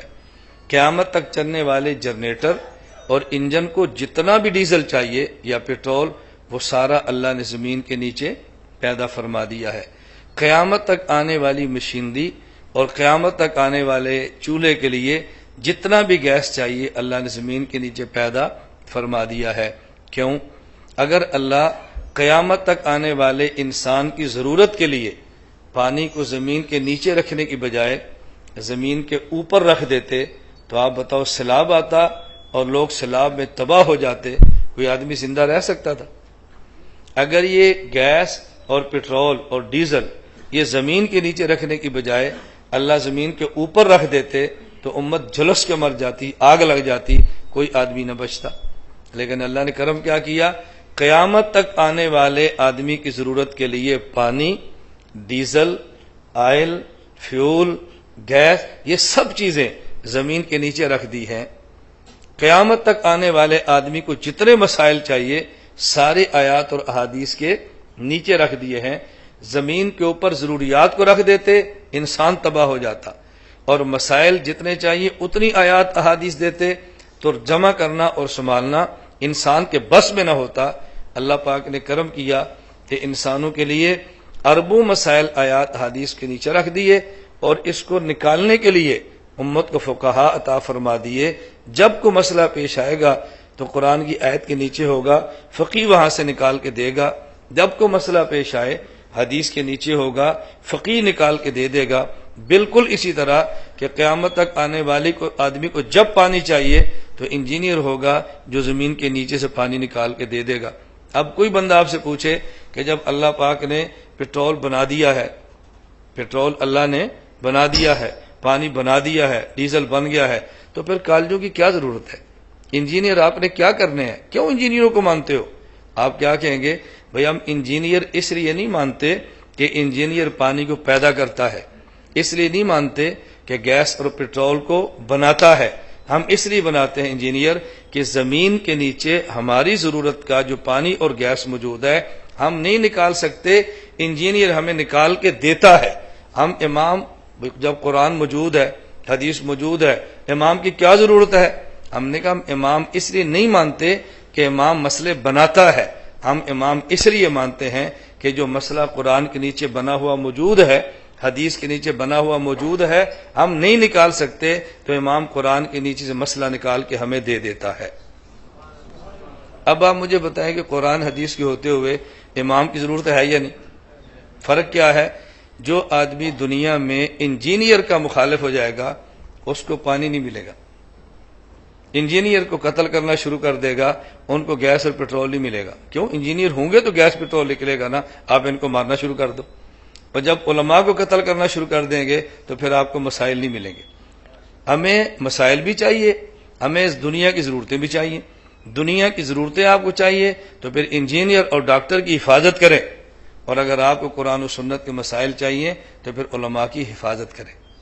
پھر علماء کی حفاظت کے اسباب پیدا کریں تاکہ مسائل بھی ملتے رہیں اور مادی ضروریات بھی پوری ہوتے رہیں. اگر قرآن کی آیت کی روح سے اس مسئلے کو سمجھ نہ ہو تو یہ آیت ہمیشہ پڑھتے ہیں اور بار بار دعاؤں میں مانگتے ہیں، لیکن اس طرف آپ کی توجہ نہیں جاتی کہ یہ قرآن میں کہاں لکھا ہے ربنا آتنا فی الدنیا حسنہ وفی الآخرۃ حسنہ، اللہ ہماری دنیا بھی بہتر بنا دے، ہماری آخرت بھی بہتر بنا دے۔ انجینئر کو مان لیں گے دنیا آپ کی اچھی ہو جائے گی، اور فقیہ کو مان لیں گے تو آپ کی آخرت اچھی ہو جائے گی۔ اس لیے ہم سکول مانتے ہیں وہاں انجینئر پیدا ہوتے ہیں، اور مدرسے مانتے ہیں وہاں بھی فقیہ پیدا ہوتے ہیں۔ تو آپ کو صرف دنیا چاہیے صرف آخرت؟ جو کہتے ہیں صرف آخرت چاہیے وہ بھی بیوقوف ہے۔ بھئی جب دنیا میں رہنا ہے تو کپڑا پہننا نہیں ہے، تو پھر کیا ہے صرف آخرت کیا ہوتی ہے؟ بھئی دنیا میں رہنا ہے تو آپ نے کپڑا پہننا ہے، جوتی پہننی ہے، بیمار ہوئی تو علاج کرانا ہے، تو علاج کے لیے پھر ڈاکٹر بھی چاہیے۔ آپ ڈاکٹر کو قتل کرنا شروع کر دیں گے تو آپ کا علاج کون کرے گا؟ ڈاکٹر ہوتا ہے، وہ یہ نہیں دیکھتے کہ ڈاکٹر نیک ہے یا برا، کیونکہ ڈاکٹر نے آپ کو نماز تو نہیں پڑھانی، ڈاکٹر نے آپ کا علاج کرنا ہے نا۔ اب اپنے محلے میں آپ کلینک بند کرا دیں، ڈاکٹر کی داڑھی نہیں ہے، اس سے ڈاکٹر کا تعلق نہیں، رکھنی چاہیے داڑھی، نماز پڑھنی چاہیے۔ میں اس کا دائی ہوں، مخالف تھوڑا ہی ہوں، میں اس کا دائی ہوں، اس کا مخالف تو نہیں ہوں نا۔ مجھے اس پہ ایک چھوٹی سی بات یاد آئی۔ ہمارا جو کہ ادارہ ہے مرکز اہل سنہ والجماعت کے نام پہ سرگودہ ادارہ ہے، تو اس میں اساتذہ بھی آتے ہیں، سبق بھی پڑھاتے ہیں۔ تو میں نے وہاں ایک استاذ کو اپنے اسباق کے لیے رکھا۔ اللہ کی شان، وہ جتنا بڑا عالم تھا اتنا بڑا بزدل تھا۔ یہ ہوتا ہے، یہ کوئی انوکھی بات نہیں ہے۔ حضرت حسان رضی اللہ تعالیٰ عنہ کتنے بڑے شاعر تھے، ایسے شعر پڑھتے اور صحابہ کو جنگ کے لیے کھڑا کر دیتے۔ حضرت حسان رضی اللہ عنہ، اور ایک جنگ میں تھے، وہاں عورتیں پیچھے تھی، نبی پاک صلی اللہ علیہ وسلم میدان جنگ میں تھے، تو حضرت حسان کو وہاں کھڑا کیا کہ تم یہاں حفاظت کرو۔ اب جہاں عورتوں میں ان کا پہرا تھا، تو دشمنوں نے یہ سوچ کر مسلمان عورتوں کے بارے میں بہت جری اور بہت غیور ہوتے ہیں، ان کے کمبوں کی طرف جاؤ۔ اب باہر سے کچھ خسر پسر کی آواز آئی، تو حضرت صفیہ رضی اللہ عنہا نے حسان سے کہا پتہ کرو، اس نے کہا یہ میرے بس میں نہیں ہے، صحابی رسول ہے، چھوٹی بات تو نہیں ہے۔ عورتوں نے اس دشمن کو لیا اور قتل کیا، کہا اس کا سر باہر پھینک دو، ابھی تو آپ ہی سر ہے۔ اور شاعر نبوت کتنے بڑے تھے، آپ کو نہ سمجھ آئے تو دنیا دار تو شاید اس بات کو نہ سمجھے، مولوی سمجھیں گے۔ میں نام نہیں لیتا پھر اچھا نہیں ہوگا، میں کسی شاعر کا نام لے کے بتاتا تو یہ ناتا سنا پھر وہ دلیری دیکھو، یہ ہوتا ہے۔ تو خیر جو میں سمجھا رہا ہوں، میں نے مولوی صاحب رکھے، ماشاءاللہ علم بہت تھا لیکن دلیر نہیں تھے۔ مجھے ان پہ اس بات پہ غصہ آ گیا، ان کے سامنے اظہار نہیں کیا، میں نے کمر کے پیچھے اپنے ایک استاد کے سامنے اظہار کیا کہ یار اتنا بڑا مولوی ہے، اتنا بڑا علم ہے، ایسا بزدل آدمی ہے، میرے پاس کیسے رہے گا؟ اس نے مجھے بڑی پیاری بات سمجھائی۔ میری عادت ہے جو مجھے سمجھایا نا میں اس پہ بحث نہیں کرتا، فوراً مانتا ہوں۔ جو ہمارا فن نہیں ہے اس میں دوسرے فن والے کی بات بنے، اس میں حرج کیا ہے؟ اور احساب کا واسطہ بھی پڑے گا، ہمارا بھی پڑتا رہتا ہے۔ ہمارے ایک ملتان حکیم ہیں، حکیم اسماعیل صدیقی صاحب، بڑے اچھے ماشاءاللہ حکیم ہیں۔ تو میں ان کے پاس اپنی ایک بیماری کے علاج کے لیے گیا، نباز ہیں، تو مجھے وہ کہنے لگے کہ مولانا صاحب آپ سوتے وقت دودھ نہ پیا کریں، آپ دودھ پینا چھوڑ دیں۔ اگر دودھ پینا بھی ہو تو صبح صبح نیم گرم دودھ آپ بے شک 5 کلو پی لو، پھر اس کا پورا دن دودھ نہ پینا، اور سوتے وقت بالکل نہ پینا۔ میں نے کہا بھی ہماری تو عادت ہے بچپن سے، سوتے وقت ایک ہم کولا کہتے تھے بڑا برتن نہ پیے دودھ، ہمیں تو نیند نہیں آتی۔ میں تو یہاں بھی رات اسلام آباد میں تھا، ہمارے میزبان بیٹھے ہیں، مولانا صاحب کیا پیئیں گے؟ میں نے کہا دودھ جا کے رکھو، نال برف رکھو، نال ایک پیپسی رکھو، بس ایک پی کے پھر سو گئے۔ اب یہ آپ کو بڑا عجیب لگے گا لیکن ہماری بچپن سے عادت ہے دودھ پینے کی۔ تو میں نے ان سے کہا میں تو سوتے وقت دودھ پیتا ہوں، میری مجبوری ہے۔ اب ذرا بات سمجھے، میں نے ایک علمی اشکال پیش کیا اور حکیم نے کیسے جواب دیا، وہ جواب شاید میرے بس میں نہیں تھا۔ میں نے ان سے کہا ڈاکٹر صاحب، حکیم صاحب، آپ فرماتے ہیں کہ سوتے وقت آپ دودھ نہ پیو، رسول اللہ صلی اللہ علیہ وسلم کا کوئی عمل صحت کے لیے نقصان دہ ہو ایسا نہیں ہو سکتا۔ رسول اللہ صلی اللہ علیہ وسلم رات کو گھر تشریف لے جاتے اور دودھ پیا ہوتا، آپ دودھ پیتے، اس کے بعد سوتے تھے۔ تو جب سونے سے قبل دودھ پینا اللہ کے نبی سے ثابت ہے تو یہ صحت کے لیے نقصان دہ کیسے ہو سکتا ہے؟ اب میرا علمی اشکال تھا اور حل ایک حکیم نے کیا جو مولوی نہیں تھا۔ اس نے کہا مولانا صاحب، حضور اکرم صلی اللہ علیہ وسلم سونے سے قبل دودھ تناول فرماتے، وہ بکری کا ہوتا تھا، سرگودے کی بھینس کا نہیں ہوتا تھا۔ بکری کا دودھ سوتے وقت پی لیں کوئی حرج نہیں، تو بھینس کا دودھ پیتا ہے۔ اب دیکھو میرا اشکال حل ہو گیا۔ اب میں لڑنا شروع کروں تو کون ہوتا ہے مجھے سمجھانے والا؟ تو کون ہے مجھے سمجھانے والا؟ بھئی یہ کوئی بات ہے؟ سمجھانے والا کیوں؟ جو بندہ بات سمجھائے بس مان لو۔ اب ظاہر ہے آدمی جو سرگودے سے اسلام آباد سے دبئی سے باہر سفر کرے تو بندے کی زندگی تھوڑی سی بدلتی تو ہے نا. اب ہم سرسوں کا تیل لگانے والے لوگ تھے، سرسوں کا، اور جب باہر کی زندگی ہے تو میں بھی شیمپو شمر آ گیا، شیمپو ایئر کنڈیشنر ہے شروع کر دیا. اب میں نے بھی باہر سے شیمپو بھی ایئر کنڈیشنر بھی ہے، جب آیا تو بال گرنے شروع ہو گئے. اب تیل لگاؤں تو بال گرتے ہیں، میں پریشان، بال بہت گرتے ہیں. ادھر زیتون کا تیل مسلسل استعمال کروں پھر بھی گر رہے ہیں، دو خمیرے کھا رہا ہوں پھر بھی گر رہے ہیں. تو ایک دن میری بیوی نے مجھے کہا، اس نے کہا آپ مہربانی کریں دبئی کا سفر کریں، دبئی کا سٹائل چھوڑیں، آپ یہ ایئر کنڈیشنر چھوڑ دیں، بادام کا تیل کسی کولو سے نکلوائیں اور کچھ دن سر کی مالش کریں. آپ یقین فرمائیں میں نے خالص بادام تیل نکلوایا، ایک ہفتہ مالش کی، ایئر کنڈیشنر چھوڑا، میرا ایک بال بھی نہیں گرتا. اب عورت نے بات کی تو میں سمجھ گیا، میں نے لڑائی. اب بتاؤ جس بندے کا یہ مزاج ہو وہ لڑاکا ہو سکتا ہے، لیکن میرے بارے میں پھر بھی تو صبر ہے وہ لڑاکا. میں نے کہا کبھی آپ نے مجھے بات سمجھائی ہے یا کبھی میری بات سنی ہے؟ کبھی آپ سنیں نا، پھر کھلے دل سے سنیں، جس طرح آپ بات سمجھا رہے ہیں اسی طرح پھر ہماری بات بھی سنیں. اس کے بعد کسی رائے پر پہنچیں گے تو پھر آپ کو اندازہ ہوگا کہ ایسا مسئلہ نہیں. خیر وہ جو بات میں عرض کر رہا تھا، ہر فن کے لوگ مانتے ہیں. میں نے ایک استاد سے کہا یار مجھے اس پہ بہت غصہ چڑھتا ہے، اس کو علم بہت ہے لیکن یہ بزدل بہت ہے. مجھے اس نے کہا آپ نے ان کو اپنے مدرسے لڑانے کے لیے بلایا؟ میں نے کہا نہیں. کیوں بلایا؟ تو میں نے کہا حوالے تلاش کرنے کے لیے. کہتے کرتا ہے کہ نہیں؟ میں نے کہا کرتا ہے. کہتے پھر لڑائی کیسی تھی؟ بھائی اگر تینوں لڑانا ہے پھر تے آخر بزدل ہے تو دا کام لڑنا ہے ہی نہیں، دا کام ہے حوالے تلاش کرنا، وہ تو کر رہے نا، تو پھر تجھے سمجھ کیوں نہیں آ رہی؟ اور واقعات یقین کرے مجھے بات سمجھ آ گئی کہ میری غلط فہمی تھی جو دور ہو گئی. تو میں عرض یہ کر رہا تھا کہ ڈاکٹر کا خاص کام ہے، انجینئر کا خاص کام ہے، اور فقیہ کا بھی خاص کام ہے. اس پر میں نے حدیث سنائی تھی، اللہ کے نبی نے فرمایا کہ اللہ نے مجھے جوامع الکلم عطا فرمائے. اب جب نبی کو جوامع الکلم ملے ہیں تو جوامع الکلم کا معنی کیا ہے کہ آپ کو مسائل چاہیے، تھوڑی احادیث سے زیادہ مسائل چاہیے، اور وہ آپ کے بس میں نہیں ہے تو پھر کسی کا آپ کو انتخاب تو کرنا پڑے گا نا، کہ آپ اس بندے کا انتخاب کریں اور جب مسئلہ پیش آ جائے آپ اسے کہہ دیں، وہ احادیث کے نیچے سے مسئلہ نکالے اور نکال کر آپ کے حوالے کر دے. میں اس پر ایک مثال دیتا ہوں تو پھر آپ کو بات جلدی سمجھ آئے گی کہ احادیث کے نیچے سے مسئلے کیسے نکلتے. بغداد شہر میں ایک مسئلہ پیش آ گیا. مسئلہ یہ تھا کہ عورت فوت ہو گئی اور خاتون کے فوت ہونے پر اب اس کو غسل مرد نے نہیں دینا، خاتون نے دینا ہے. جس خاتون کو غسل کے لیے بلایا گیا وہ خاتون ماہواری کی حالت میں تھی، مہینے کے مخصوص دنوں میں تھی، اس کا جسم پاک نہیں تھا. اب اس عورت نے کہا میں غسل تو دیتی ہوں لیکن میرا جسم پاک نہیں ہے.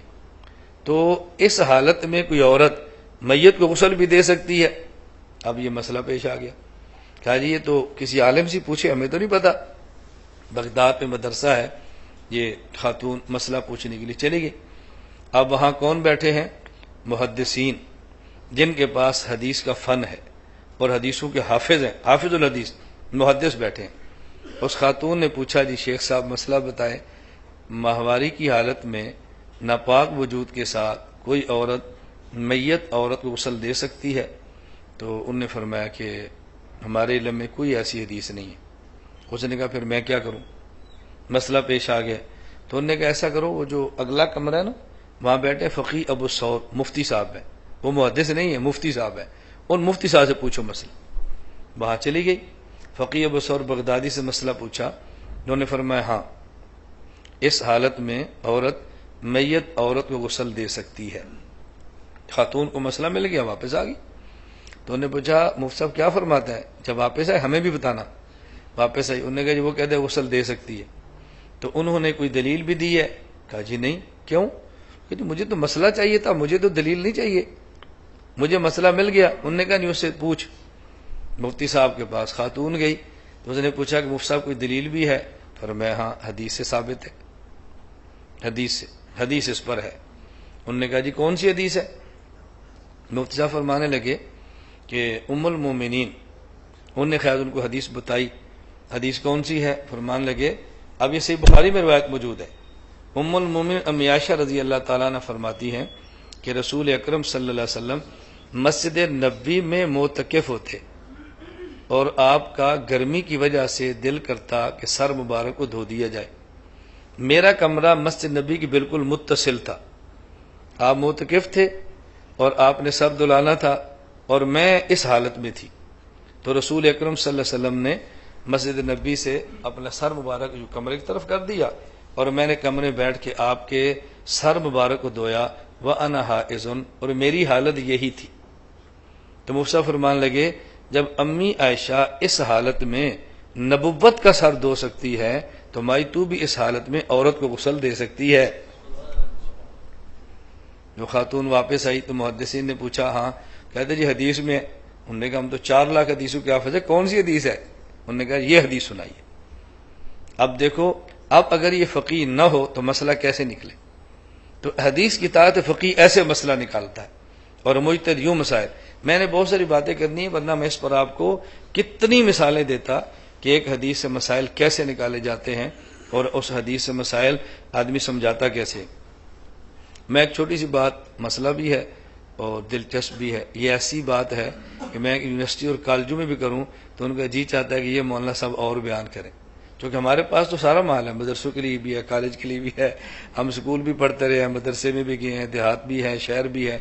تو اب ایک شخص اسلام آباد کا نوجوان لڑکا ہے، والد صاحب بیمار ہیں، ہسپتال میں داخل ہیں، وہ والد صاحب کو لے کر جاتا ہے تو ڈاکٹر صاحب کہتے ہیں کہ آپ کے والد صاحب کی صحت تب سنبھلے گی جب آپ اس کو 2 بوتل خون دو گے، تازہ 2 بوتل خون کا انتظام کرو۔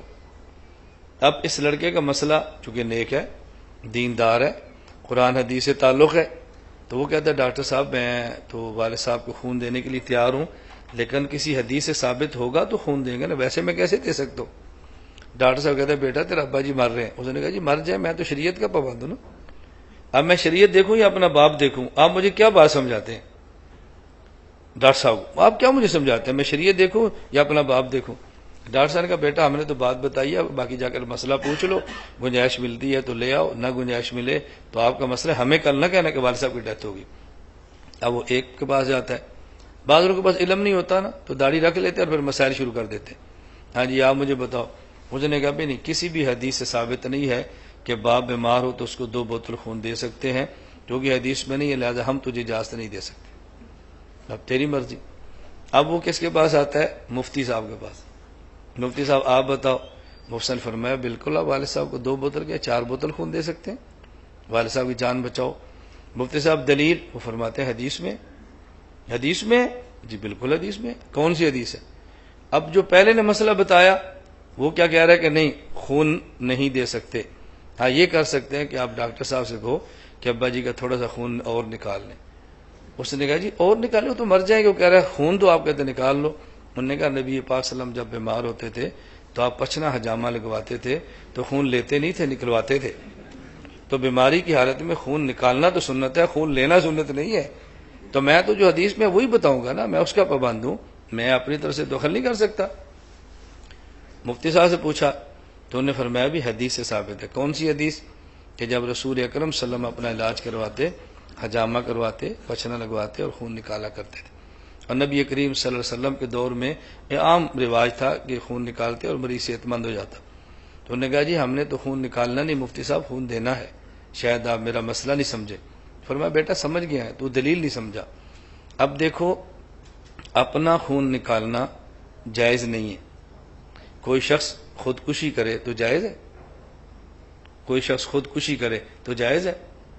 جی خودکشی جائز نہیں ہے۔ جب خودکشی جائز نہیں ہے، اپنی انگلی کاٹنا جائز ہے؟ اپنا تھوڑا سا خون نکالنا جائز ہے؟ تو جب خودکشی بھی جائز نہیں ہے، تھوڑا سا خون اپنا نکالنا بھی جائز نہیں ہے، تو پھر حجامے کے ساتھ 1 پیالہ نکالنا کیسے جائز ہے؟ جب مفتی نے بات سمجھائی کہ بیٹا خون نکالنا جائز نہیں ہے، لیکن جب بیماری ہو اور خون نکالنے سے صحت بنتی ہو تو پھر جائز ہے۔ اب خون نکالنے کی وجہ کیا ہے؟ صحت ہونا، تو جو خون نکالنے کی وجہ تھی وہی خون دینے کی وجہ ہے۔ اس دور میں خوراکیں اتنی خالص ہوتی تھی کہ کچھ خون نکالنا پڑتا تھا پھر صحت بنتی، اب خوراکیں اتنی ناقص ہیں کہ کچھ دینا پڑتا ہے پھر صحت بنتی ہے۔ تو جس حدیث سے نکالنا ثابت ہے اسی حدیث سے خون دینا بھی ثابت ہے۔ اب بتاؤ اگر فقی یہ بات نہ بتائے تو آپ کے اسپتالوں میں یہ بلڈ گروپ کا تو مسئلہ ہی ختم ہو جائے، بلڈ بینک تو آپ کو گرانے پڑ جائیں اور آپ کسی مریض کو خون دے کر بچا ہی نہیں سکتے۔ آپ کب بچائیں گے؟ جب فقی موجود ہوگا۔ یہ فقی نہ ہو ہسپتالوں کے دروازے بند ہو جائے، آپ یقین فرمائیں۔ میں صرف کہہ رہا ہوں کہ فقی کی ضرورت کتنی شدید ہے، اس کے بغیر جسم انسانی کی حفاظت آپ کے بس میں نہیں ہے۔ تو میں تو تمہید ساری اس پہ باندھ رہا تھا کہ قرآن کریم بھی موجود ہے، حدیث پاک موجود ہے، اللہ کے نبی صلی اللہ علیہ وسلم موجود ہیں، اس کے باوجود بھی فقی کی ضرورت کیوں پیش آئی ہے؟ یہ میرا خیال ہے اب آپ کو سمجھ آ گئی کہ ضرورت کیوں پیش آ گئی ہے۔ اس لیے کہ مسائل اربوں ہیں اور نصوص تھوڑی ہے، ان تھوڑی نصوص سے مسئلہ نکالنا ہے اور مسئلہ نکالنا ہر بندے کے بس میں نہیں ہے، لہٰذا میں ایسا فقی چاہیے کہ جو کچھ اصول بھی بنا دے اور پھر اصول سے نکالنا مسائل بھی نکال دے اور مسئلے نکالنے کا طریقہ بتا دے تاکہ امت کے لیے شریعت پر عمل کرنا آسان ہو جائے۔ تو پہلی بات میں نے سمجھائی کہ قرآن اور حدیث کے ہوتے ہوئے فقی کی ضرورت ہے۔ یہ سمجھ آ گئی یا میں دوبارہ شروع کروں؟ جی نہیں سمجھ آئی، میں دوبارہ شروع کرتا ہوں۔ ہمارا ایک مسئلے پر 2 گھنٹے پورے ہو جائے ہمیں کوئی فرق نہیں پڑتا۔ کیا فرق پڑتا ہے؟ ایک بات تو سمجھ آئے کہ بھی فقی کی ضرورت ہے، اس میں کوئی شک نہیں۔ اب سوال یہ ہے کہ رسول اللہ صلی اللہ علیہ وسلم کے بعد فقی کون سا چاہیے، کس کو منتخب کریں، کس کا انتخاب کریں کہ جو یہ ساری آپ کی ضرورتیں پوری کریں؟ بعض لوگ یہ بات فرما دیتے ہیں کہ آپ اس کے بعد حضرت ابو بکر صدیق کی تقلید کر لو، اپنا امام مان لو، حضرت عمر بن خطاب کی تقلید کر لو، ان کو امام مان لو، حضرت عثمان بن عفان کی تقلید کرو، ان کو امام مان لو، حضرت علی بن ابی طالب کی تقلید کرو، ان کو امام مان لو، نہیں تو کسی بھی صحابی رضی اللہ عنہم تقلید کر لو، آپ اپنا ایمان بچا لو۔ سارے خلفائے راشدین، اہل بیت، صحابہ کرام، ان سب کو چھوڑ کر ایک ایسے شخص کی آپ نے تقلید کی ہے جو مکہ میں بھی نہیں، مدینہ بھی نہیں، وہ کوفہ میں جا کے رہتا ہے اور عربی بھی نہیں ہے، فارسی ہے، عجمی ہے، اس کی تقلید تم نے کرنی تھی۔ یا کوئی صحابی لے لیتے، مکہ کا فقیہ ہوتا، مدینہ کا ہوتا، کم از کم عربی تو ہوتا نا، تم نے مانا بھی تو عجمی کو مانا، کس بندے کی تم نے تقلید کیا؟ بات اچھی طرح سمجھو۔ حضور اکرم صلی اللہ علیہ وسلم کے بعد حضرت ابو بکر صدیق، عمر، عثمان، علی خلفائے راشدین اور 1,24,000 کم و بیش صحابہ کرام ہیں رضی اللہ عنہم مجمعین۔ یا ایک چھوٹا سا نقطہ ذہن نشین فرما لیں، انبیاء علیہ السلام کی تعداد 1,24,000 کم و بیش ہے، صحابہ کرام رضی اللہ عنہم مجمعین کی تعداد 1,24,000 کم و بیش۔ یہ تو آپ نے سنا ہوا ہے نا کہ 1,25,000 تعداد ہے انبیاء کی اور 1,25,000 تعداد ہے صحابہ کرام کی۔ یہ دونوں کی تعداد میں تساوی کیوں ہے؟ وہ بھی 1,25,000 اور یہ بھی 1,25,000، یہ دونوں کی تعداد 1,25,000 کیوں ہے؟ آپ یہ سنیں گے تعداد 1,25,000 ہے، یہ کیوں ہے نا، یہ آپ ہم فقیروں سے سنو گے اور ایک مسئلے پر نہیں۔ آپ ہمارے نیٹ پہ آ جائیں، ہماری سروس پہ تھوڑا سا آ جائیں، ہر مسئلے پر آپ کو کیوں کیوں کیوں ملے گا۔ اور یہ کیوں کا معنی یہ لڑائی نہیں ہے، کیوں کا معنی اس مسئلے پہ دلیل ہے تاکہ امت کو شرح صدر ہو کہ ہم یہ بات کیوں کرتے ہیں۔ اس کی بنیادی وجہ یہ ہے کہ نبی نمائندہ خدا ہے اور صحابی نمائندہ مصطفیٰ ہے۔ نبی نمائندہ خدا ہے اور صحابی نمائندہ مصطفیٰ ہے۔ اللہ کی بات اگر لینی ہو تو کس سے ملے گی؟ نبی پاک سے، اور نبی پاک کی بات لینی ہو تو کس سے ملے گی؟ صحابی سے۔ تو نبی نمائندہ خدا ہے اور صحابی نمائندہ مصطفیٰ ہے۔ اس پر میں اب دلائل نہیں دے رہا، نبی نمائندہ خدا ہے اور صحابی نمائندہ مصطفیٰ ہے، اور اس پر احادیث موجود ہیں کہ یہ لفظ اللہ کے نبی صلی اللہ علیہ وسلم نے خود فرمائے ہیں کہ نبی نمائندہ خدا اور صحابی نمائندہ مصطفیٰ، خود فرمائے اللہ کے نبی نے۔ یمن میں آپ نے حضرت معاذ کو بھیجا اور پوچھا اگر لوگ مسئلہ پیش کریں کیسے جواب دو گے؟ کہا اللہ کی کتاب سے۔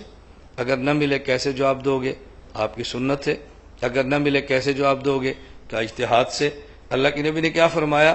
الحمدللہ الذی وفق رسول رسولہ، الحمدللہ الذی وفق رسول رسولہ لما یرضی بہ رسولہ۔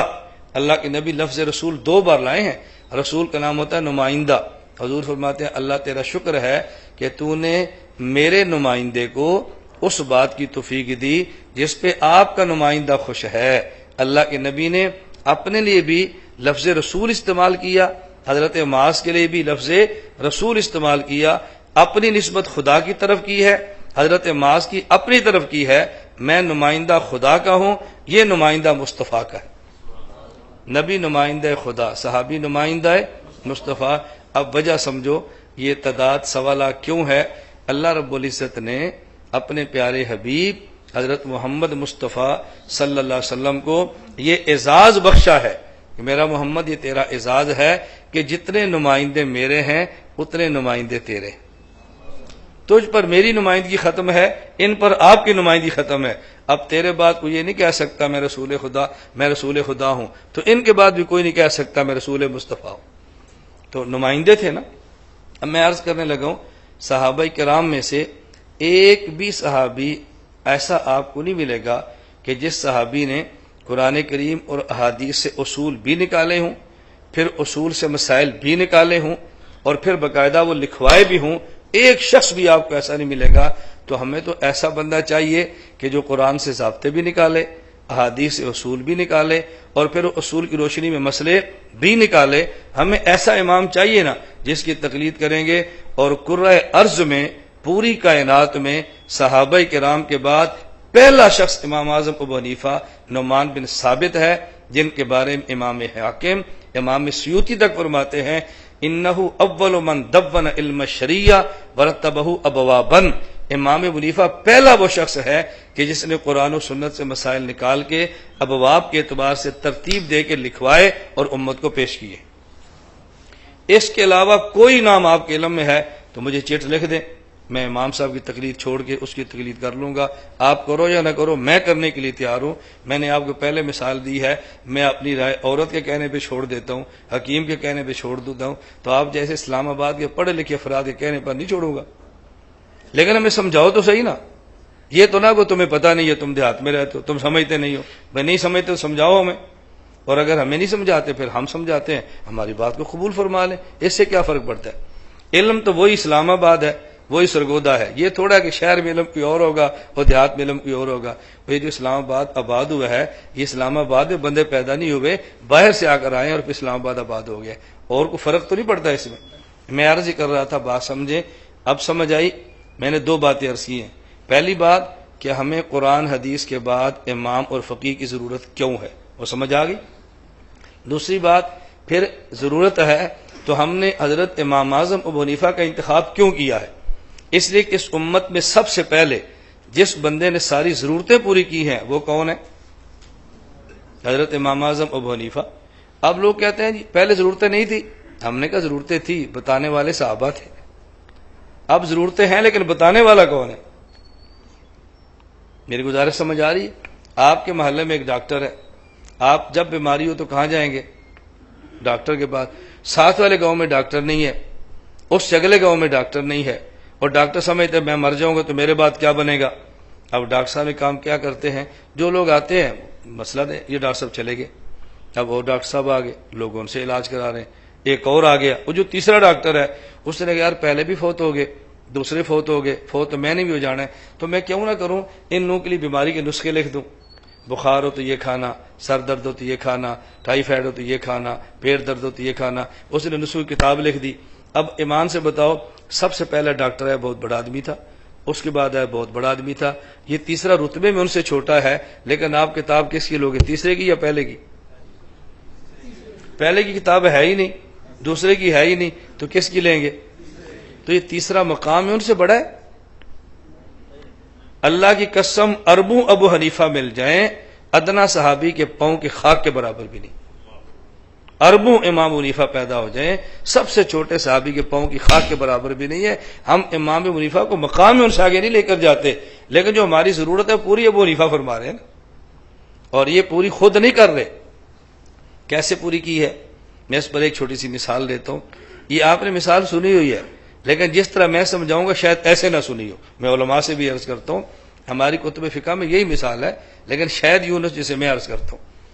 یہ ایک روایت ہے، حضرت رسول اللہ صلی اللہ علیہ وسلم فرماتے ہیں، صحیح بخاری میں بھی ہے، فرمایا اذا وقع الذباب فی اناء احدکم، اگر تمہارا کھانے کے برتن اس میں مکھی گر جائے، فلیغمسوا کلہ، مکھی ساری اس کے اندر ڈبو دو، ثم لینزعہ، پھر مکھی کو نکال لو، کیوں؟ فَإِنَّ فِي اللہ کے نے فرمایا احد جناحیہ شفا والآخر دوا، اس لیے کہ مچھی کے دو پر ہیں، مکھی کی ایک پر میں شفا ہوتی ہے، ایک میں بیماری ہوتی ہے۔ اب مکھی گری ہے تو کیا پتا شفا والا پر گرا ہے یا بیماری والا، اس کو ڈبو اور باہر نکالو، تاکہ جیسے کھانا پہلے تھا ایسے اب رہے گا۔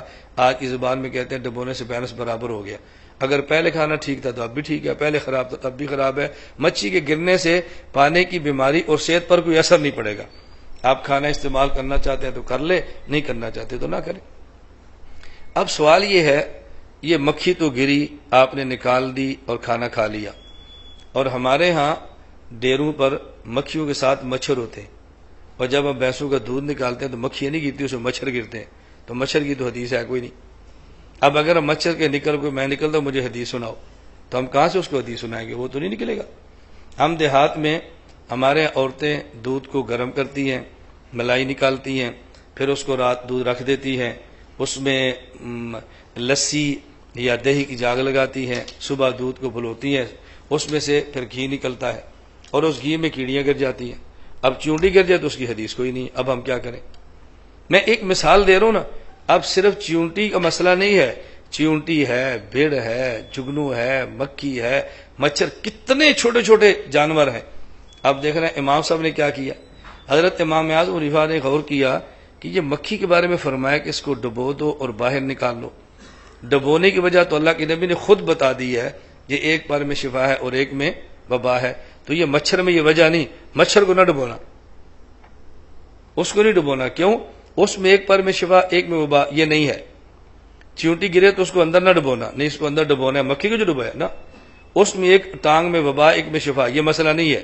یہ مکھی کو ڈبونے کی وجہ اللہ کے نبی نے فرما دی نا، اب وجہ امام حنیفہ سے نہیں پوچھیں کہ کیوں ڈبونی ہے، کیوں؟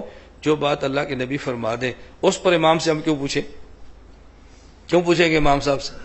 اب اگلا مسئلہ تھا، اس کے گرنے کے باوجود کھانا کھانا جائز ہے، اس کی وجہ رسول اللہ صلی اللہ علیہ وسلم نے نہیں بتائی، اب ہمیں ضرورت ہے کہ اس کی وجہ پوچھے کہ کیوں کھا سکتے ہیں۔ اب حضرت امام صاحب دیکھنا کیا فرماتے ہیں، حضرت امام حنیفہ فرماتے ہیں اس مکھی کی رگوں میں گردش کرنے والا خون موجود نہیں ہے۔ جب کسی کی رگیں ہوں اور رگوں میں گردش کرنے والا خون موجود ہو، اگر اس کو پاک کرنا ہو تو ذبح کرتے ہیں تاکہ وہ رگوں والا خون نکل جائے اور یہ پاک ہو جائے۔ نہ اس کی رگیں ہیں نہ رگوں میں اس کا کوئی خون ہے، اب اس کو ذبح کر کے پاک کرنے کی ضرورت نہیں ہے۔ تو جو میتا کے حرام، مردار اور ناپاک ہونے کی وجہ بنتی ہے وہ رگوں کا خون ہوتا ہے جو باہر نہیں نکلتا، چونکہ اس کی رگیں اور رگوں بہنے والا خون نہیں ہے، اس وجہ سے مکھی کے گرنے سے کھانا ناپاک نہیں ہوتا۔ لہذا ہر وہ چھوٹا جانور جس کی رگوں میں گردش کرنے والا خون نہیں، جو حکم مکھی کا ہے وہی اس کا ہے۔ اب امام صاحب گیارہ کتنی نظر ہے؟ اب آپ حیوانیات کی کتاب اٹھا لیں یا حیوانات چھوٹے پرندے دیکھ لیں، اللہ کے نبی نے ایک جملہ فرمایا، امام صاحب نے اس ایک جملے سے ہزاروں مسئلے نکال دیے۔ یہ فقیہ کا کام ہے۔ تو میں نے کہا نمبر ایک، فقیہ کی ضرورت کیوں ہے؟ نمبر دو، حضرت امام صاحب کو ہم کیوں مانتے ہیں، اس پر میں بات کر رہا تھا۔ اب امام ابو حنیفہ رحمۃ اللہ علیہ مکہ مکرمہ میں اور مدینہ منورہ میں پیدا نہیں ہوئے، پیدا کہاں پہ ہوئے؟ کوفہ میں۔ اب یہ ذہن ذرا صاف کریں کہ ایسا امام جو نہ مکہ میں ہے نہ مدینہ میں ہے، پیدا کوفہ میں ہو رہا ہے، تو مکہ اور مدینہ والا امام آپ کو پسند نہیں ہے، آپ کو کوفہ والا پسند کیوں ہے؟ ہمیں مکہ والے بھی پسند ہیں، مدینہ والے بھی پسند ہیں، مکہ بھی ہمارا ایمان ہے، مدینہ بھی ہمارا ایمان ہے۔ دیکھنا یہ ہے کہ ہماری ضرورت کس امام نے پوری کی ہے، وہ امام پیدا ہوا کوفہ میں، اور میں اگلی بات کہنے لگا ہوں، اس امام کو پیدا بھی کوفہ میں ہونا چاہیے تھا۔ یہ بڑی اہم بات ہے، یہ شاید آپ کو کسی کتاب میں ملے۔ امام صاحب پیدا کہاں ہوئے؟ کوفہ۔ تو میں کیا کہہ رہا ہوں، پیدا بھی کہاں ہونا چاہیے تھا؟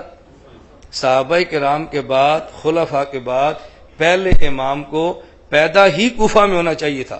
اس کی وجہ یہ، دنیا میں ایک ضابطہ چلتا ہے، ایک بڑا پھر چھوٹا پھر چھوٹا۔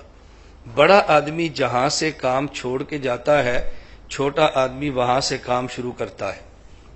میں بیان کر رہا ہوں، اگر کسی وجہ سے میں بیان کو چھوڑ جاؤں اور میں کسی اپنے شاگرد سے کہہ دوں بھی میرے بات بیان تو پورا کر، تو وہ ادھر بیٹھے گا یا ادھر ہی بیٹھے گا؟ نہیں، ادھر بیٹھ کے کرے گا یا یہاں بیٹھ کے کرے گا؟ یہاں کیوں بیٹھے گا؟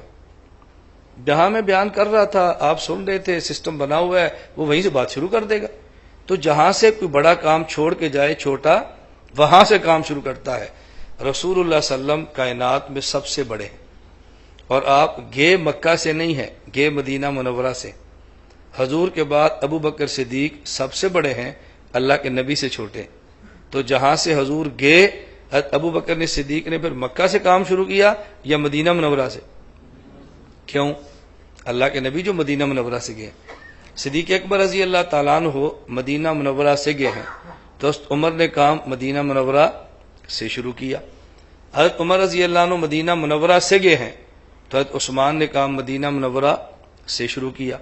حضرت عثمان مدینہ منورہ سے گئے ہیں، تو حضرت علی رضی اللہ تعالیٰ عنہ نے کام مدینہ منورہ سے شروع کیا۔ حضرت علی کہاں سے گئے ہیں؟ ٹھیک، آپ کہہ رہے ہیں، میں تو نہیں کہہ رہا نا، میرے اوپر نہیں بات میں کرنا یہ کیا کر گیا تھا، آپ کہہ رہے ہیں۔ حضرت علی رضی اللہ عنہ مکہ مکرمہ شہید ہوئے، مدینہ منورہ شہید ہوئے یا کوفہ میں شہید ہوئے؟ حضرت علی رضی اللہ عنہ چوتھے خلیفہ، پہلے حضرت ابو بکر، پھر حضرت عمر، پھر حضرت عثمان، پھر حضرت علی۔ تو خلفاء میں سب سے چھوٹے کون ہیں؟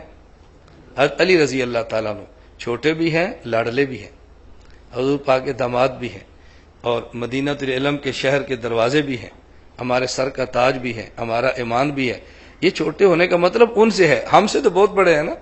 ہماری تو حضرت علی رضی اللہ عنہ کے پاؤں کی خاک، ہماری آنکھوں کا سرما، آپ کی جوتیاں، ہمارے سر کا تاج۔ یہ میں سے کہہ رہا ہوں کہ چھوٹا کہہ رہے، غلط فہمی نہ ہونا، یہ حضرت علی کو چھوٹا رضی اللہ، ایسے کیسے ہو سکتا ہے؟ حضرت عیسیٰ علیہ السلام رسول اللہ صلی اللہ علیہ وسلم سے چھوٹے ہیں، باقی پوری کائنات کے لوگوں سے بڑے ہیں، صحابہ سے بڑے ہیں انبیاء کے بعد۔ اب بعد میں فقہا چار، چوتھے امام احمد، تیسرے امام شافعی، دوسرے امام مالک اور پہلے امام ابو حنیفہ۔ ان میں بڑے کون ہیں؟ امام ابو حنیفہ۔ امام ابو حنیفہ رحمہ اللہ پیدا ہوئے ہیں 80 ہجری میں اور وفات ہوئی ہے 150 میں۔ اس کے بعد امام مالک، یہ پیدا ہے 93 ہجری میں اور وفات 179 ہجری میں۔ اس کے بعد امام شافعی پیدا ہے 150 ہجری میں اور وفات ہے 204 ہجری میں۔ پھر امام احمد بن محمد بن حنبل، جنہیں امام احمد بن حنبل کہتے ہیں، یہ پیدا ہوئے 161 میں اور وفات ہے 241 میں۔ تو امام صاحب پیدا ہو رہے ہیں 80 ہجری، امام مالک 93 ہجری، امام شافعی 150 ہجری، امام احمد 161 ہجری۔ تو سب سے پہلے کون پیدا ہوا اور سب سے پہلے فوت کون ہوا؟ امام صاحب۔ بڑے کون ہوئے؟ امام صاحب ہوئے نا، امام صاحب بڑے، ان کے بعد امام مالک، ان کے بعد امام شافعی، ان کے بعد امام۔ اب بات سمجھیں، وہاں بڑے حضرت ابو بکر صدیق، پھر حضرت عمر، پھر عثمان، پھر حضرت علی، اور ادھر سب سے چھوٹے حضرت امام احمد، ان سے بڑے امام شافعی، ان سے بڑے امام مالک، ان سے بڑے امام ابو حنیفہ۔ تو خلفائے راشدین میں آخری حضرت علی بن ابی طالب ہیں، اور ان فقہا میں پہلے حضرت امام ابو حنیفہ ہیں۔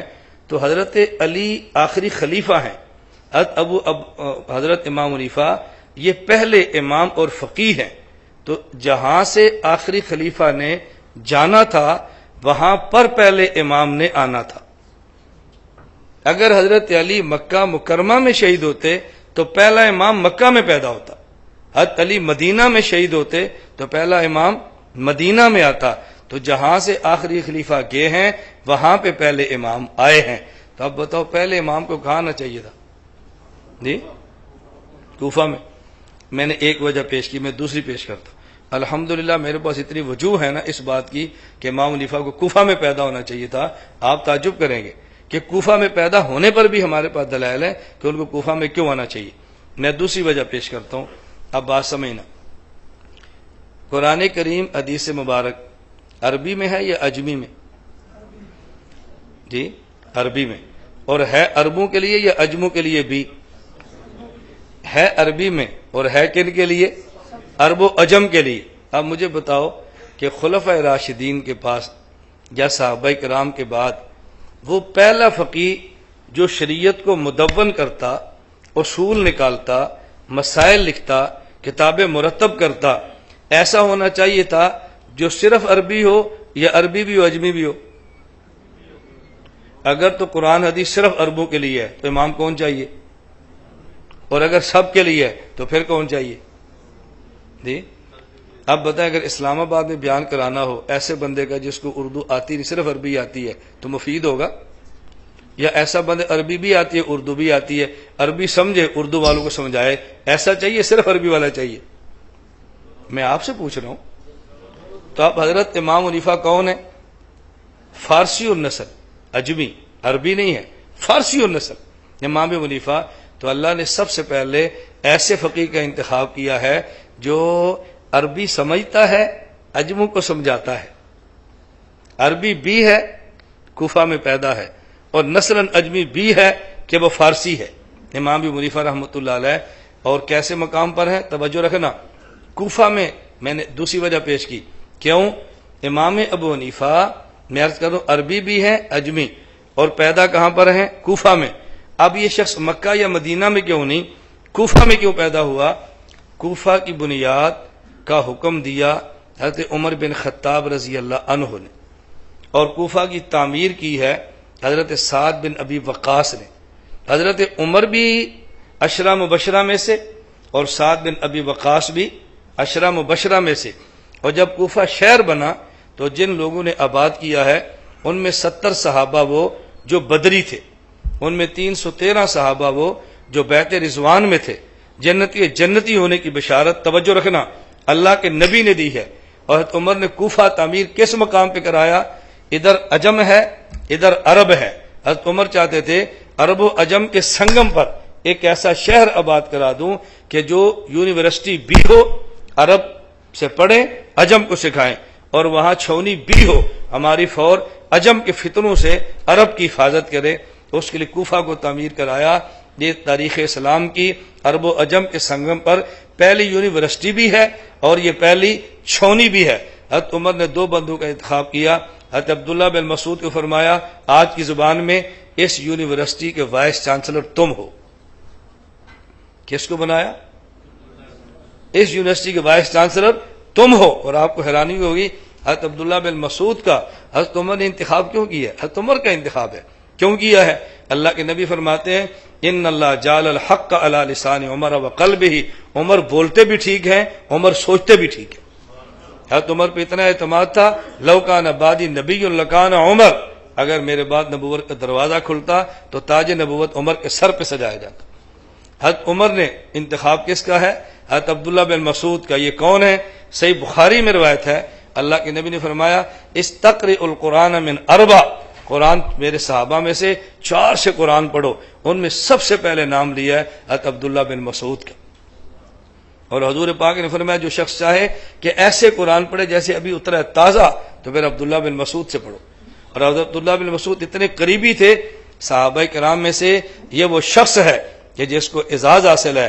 حضور نے فرمایا کہ جب تم آؤ نا اور میرے گھر کا پردہ لٹکا نہ ہو تو بغیر پوچھے تم اندر آیا کرو، بغیر اجازت کے اندر آؤ. حضرت ابو موسیٰ اشعری فرماتے ہیں جب ہم حضور کی خدمت میں آئے یمن سے تو ہم سمجھتے تھے کہ عبداللہ بن مسعود اہل بیت ہے، یہ گھر کا بندہ ہے، ہم یہ سمجھتے تھے. اور صحابہ کرام میں سے اسلام لانے والوں میں حضرت عبداللہ بن مسعود کا 8واں نمبر ہے. اور اس امت کے سب سے بڑے فرعون ابو جال کا سر کس نے اڑایا تھا؟ حضرت عبداللہ بن مسعود نے. اور اس امت کا سب سے بڑا متواضع حضرت عبداللہ بن عمر ہے. جتنا علم ہونا اتنی تواضع آتی ہے. اکڑتا آدمی تب ہے جب علم تھوڑا ہو، علم بڑھ جائے پھر تکڑتا نہیں ہے، پھر آدمی جھکتا ہے. حضرت عبداللہ بن مسعود اس عمر کے امت کے سب سے بڑے متواضع ہیں. مدینہ منورہ حضور پاک نے فرمایا میں نے آج جنات کو دعوت دینے کے لیے جانا ہے اور میرے ساتھ وہ جائے گا کہ جس کے دل میں رتی برابر بھی کبر نہیں ہے. اور میں عبداللہ بن مسعود کو بلاؤں. میں ایک عجیب بات عرض کرتا ہوں، اس امت کا سب سے بڑا متکبر کون ہے؟ اس امت کا سب سے بڑا متکبر کون ہے؟ اس امت کا فرعون کون تھا؟ بولو. اس امت کا سب سے بڑا متکبر کون ہے؟ اور کٹوایا کس سے ہے؟ جو اس امت کا سب سے بڑا متواضع ہے. اللہ کے نبی نے فرمایا من تواضع للہ رفعہ اللہ. آدمی جتنا خدا کے لیے جھکتا ہے اللہ اتنا ہی اسے بلند کرتا ہے. سب سے زیادہ متواضع ہے اور متکبر کے سینے پر بیٹھا ہوا ہے. یہ اللہ کا نظام ہے. حضرت عبداللہ بن مسعود کو حضرت عمر نے وائس چانسلر بنا کے بھیجا اور کوفہ والوں سے کہا مجھے عبداللہ کی ضرورت تم سے زیادہ ہے، لیکن میں اپنی ذات پر تمہیں ترجیح دے کے عبداللہ بن مسعود کو تمہارے بھیج رہا ہوں، ان کا خیال کرنا. اور وہاں کا یہ تو یونیورسٹی کے وائس چانسلر تھے نا. اور چھونی کا سربراہ کنے بنایا؟ حضرت عمار بن یاسر. مکہ مکرمہ میں جو لوگ شہید ہوئے مردوں میں پہلا شہید کون ہے؟ یاسر. ان کے بیٹے عمار. تو جس نے سب سے پہلے جان دی ہے نا، پر میں سب سے پہلی چھونی کا جرنیل بھی تم ہو گئے، حضرت عمار بن یاسر. اب یہ وائس چانسلر بھی ہے تو یہ چھونی بھی ہے اور اسلامی یونیورسٹی بھی ہے. اب بتاؤ، میں بات سمجھانے لگا ہوں. عرب و عجم کے سنگم پہ جو شہر آباد کیا اس کا نام کیا ہے؟ کوفہ. عرب سے پڑھ کے عجم کو سمجھانے والا ایسا بندہ چاہیے، عجمی نسل ہو اور عربی سمجھتا ہو. تو اس کو کس جگہ پہ آنا چاہیے تھا؟ کوفہ. کیوں؟ عرب کو دین عرب میں منتقل کرنا ہے تو وہ سنگم پہ آنا چاہیے تھا. اس لیے میں نے عرض کیا ہے کہ حضرت امام اعظم ابو حنیفہ کوفہ میں آئے تھے اور ان کو کوفہ ہی میں آنا چاہیے تھا. ان کا کوفہ میں ہونا یہ کوئی اعتراض کی بات نہیں ہے. یہ اعتراض کی کوئی بات نہیں کہ وہ کوفہ میں کیوں پیدا ہوئے. اللہ میں بات سمجھنے کی توفیق عطا فرمائے. اور میں اس حوالے سے ایک بات اور بھی میں نے عرض کیا، اتنا وسیع عنوان ہے کہ میں ترجیحات پیش کرتا کہ حضرت امام صاحب کوفہ میں کیوں ہیں. ایک اور بات سمجھے، رسول اکرم صلی اللہ علیہ وسلم نے ارشاد فرمایا، یہ الکامل ابن عدی میں روایت موجود ہے، انا مدینۃ العلم والی بابها فمن اراد المدینہ فلیات الباب. حضور نے فرمایا کہ میں شہر علم ہوں، علی شہر علم کا دروازہ ہے، اور جو شہر علم آنا چاہے وہ دروازے سے ہو کر آئے. کہاں سے ہو کر آئے؟ دروازے سے. میں نے کتاب کا نام بھی پیش کیا ہے، میں حوالہ پیش کر رہا ہوں، آپ جا کر دیکھیں. مزید مفصل آپ کو مسند فردوس دہلوی میں مل جائے گی، آپ دیکھیں جا کر حوالہ. اور روایت کے ضعف اور صحت پر آپ کو اشکال ہو، ہم آپ کی خدمت کے لیے حاضر ہیں، آپ کو تسلی کروا دیں گے. کوئی تھوڑا سا سفر فرما لیں. ہم کہتے ہیں نا، آیا کرو ادھر، کبھی کبھی مٹ جائیں گے دل کے ارماں کبھی کبھی. آؤ تو صحیح نا. اب ہمارے ساتھ نہیں بھائی تو یہاں بیٹھا ساری بات یہاں پہ چھیڑ دے، اب میں ساری سندوں کی تحقیق تمہیں یہاں کروا دوں گا. ایک بندہ تمہارے کان میں پھونک دے گا، او جی حدیث تو ضعیف پڑی ہے، تو پھر ہمارے پاس ہم بتاتے ہیں صحیح ہے ضعیف ہے. آؤ تو صحیح نا. ایک بندے کے کہنے پر آپ نے ہماری محنت جو پانی پھیر دیا. ہم سے پوچھ لیا ہوتا کہ مولانا صاحب آپ نے حدیث پڑھی ہے، فلاں بندہ کہتا ہے اعتراض ہے، جواب کیا ہے؟ آپ نہیں تشریف لا سکتے، آپ خط لکھ دیں، ای میل کر دیں، ہم مفصل آپ کو جواب لکھ دیں گے اور آپ کو تشفی ہوگی انشاءاللہ کہ حدیث پر کلام کیسے ہوتا ہے. تو اللہ کے نبی نے فرمایا میں شہر علم ہوں، علی شہر علم کا دروازہ، اور جو شہر علم آنا چاہے وہ دروازے سے ہو کر آئے. شہر علم مدینہ میں تھا اور شہر علم کا دروازہ کوفہ میں تھا. اور امام ابو حنیفہ کہاں پر ہیں؟ کوفہ میں. مجھ سے ایک ساتھی کہنے لگا آپ مدینہ وایا کوفہ کیوں جاتے ہو؟ میں نے کہ اس لیے اللہ کے نبی نے فرمایا انا مدینۃ العلم والی بابها، میں شہر علم ہوں، علی شہر علم کا دروازہ ہے. فمن اراد المدینہ فلیات الباب، جو شہر علم آنا چاہے دروازے سے ہو کر آئے. ہم اس لیے وایا کوفہ جاتے ہیں کہ شہر علم مدینہ میں ہے اور اس کا دروازہ کوفہ میں ہے. وایا کوفہ جانا یہ نبوت کی تعلیمات کا حصہ ہے صلی اللہ علیہ وسلم. حضور پاک فرما رہے ہیں. اور میری بات پر تو آپ کو شاید کچھ اشکال پیدا ہو جائیں، اگر امام بخاری پیش کر دو پھر تو اشکال نہیں ہوگا نا. امام بخاری کی بات تو مان لیں گے نا. امت کا ایک مزاج بنا ہوا ہے نا جی. امام بخاری کیا فرماتے ہیں؟ علامہ ابن حجر اسقلانی رحمۃ اللہ علیہ نے بخاری کی شرح لکھی ہے فتح الباری، اس کا مقدمہ لکھا ہدی الساری، اس میں حضرت امام بخاری کے حالات لکھے. اب امام بخاری اپنی زندگی بتا رہے ہیں اور ان کا جملہ ابن حجر اسقلانی نقل فرما. جملہ کیا ہے؟ حضرت امام بخاری فرماتے ہیں کہ میں نے کہاں کہاں پڑھا ہے. مجھ سے کوئی بندہ پوچھے کہ مولانا صاحب آپ نے کہاں سے پڑھا ہے، کہاں ختم کیا، تو میں بتاؤں گا نا. امام بخاری فرما رہے ہیں میں نے کہاں کہاں پڑھا ہے. اب امام بخاری نے اپنے اسفار بتائے، میں بصرہ گیا ہوں، میں جزیرہ گیا ہوں، میں شام گیا ہوں. جب حجاز، مکہ مکرمہ اور مدینہ منورہ اور کوفہ کی باری آئی ہے تو آپ امام بخاری کے جملہ سنیں. امام بخاری فرماتے ہیں اقمت بالحجاز ستۃ اعوام لا احصی کم دخلت الی کوفہ. اقمت بالحجاز ستت عوام ولا احصی کم دخلت الی کوفہ، میں حجاز میں 6 سال تک ٹھہرا ہوں اور کوفہ کتنی بار گیا ہوں مجھے یاد ہی نہیں، کوفہ کتنی بار گیا ہوں مجھے یاد ہی نہیں ہے۔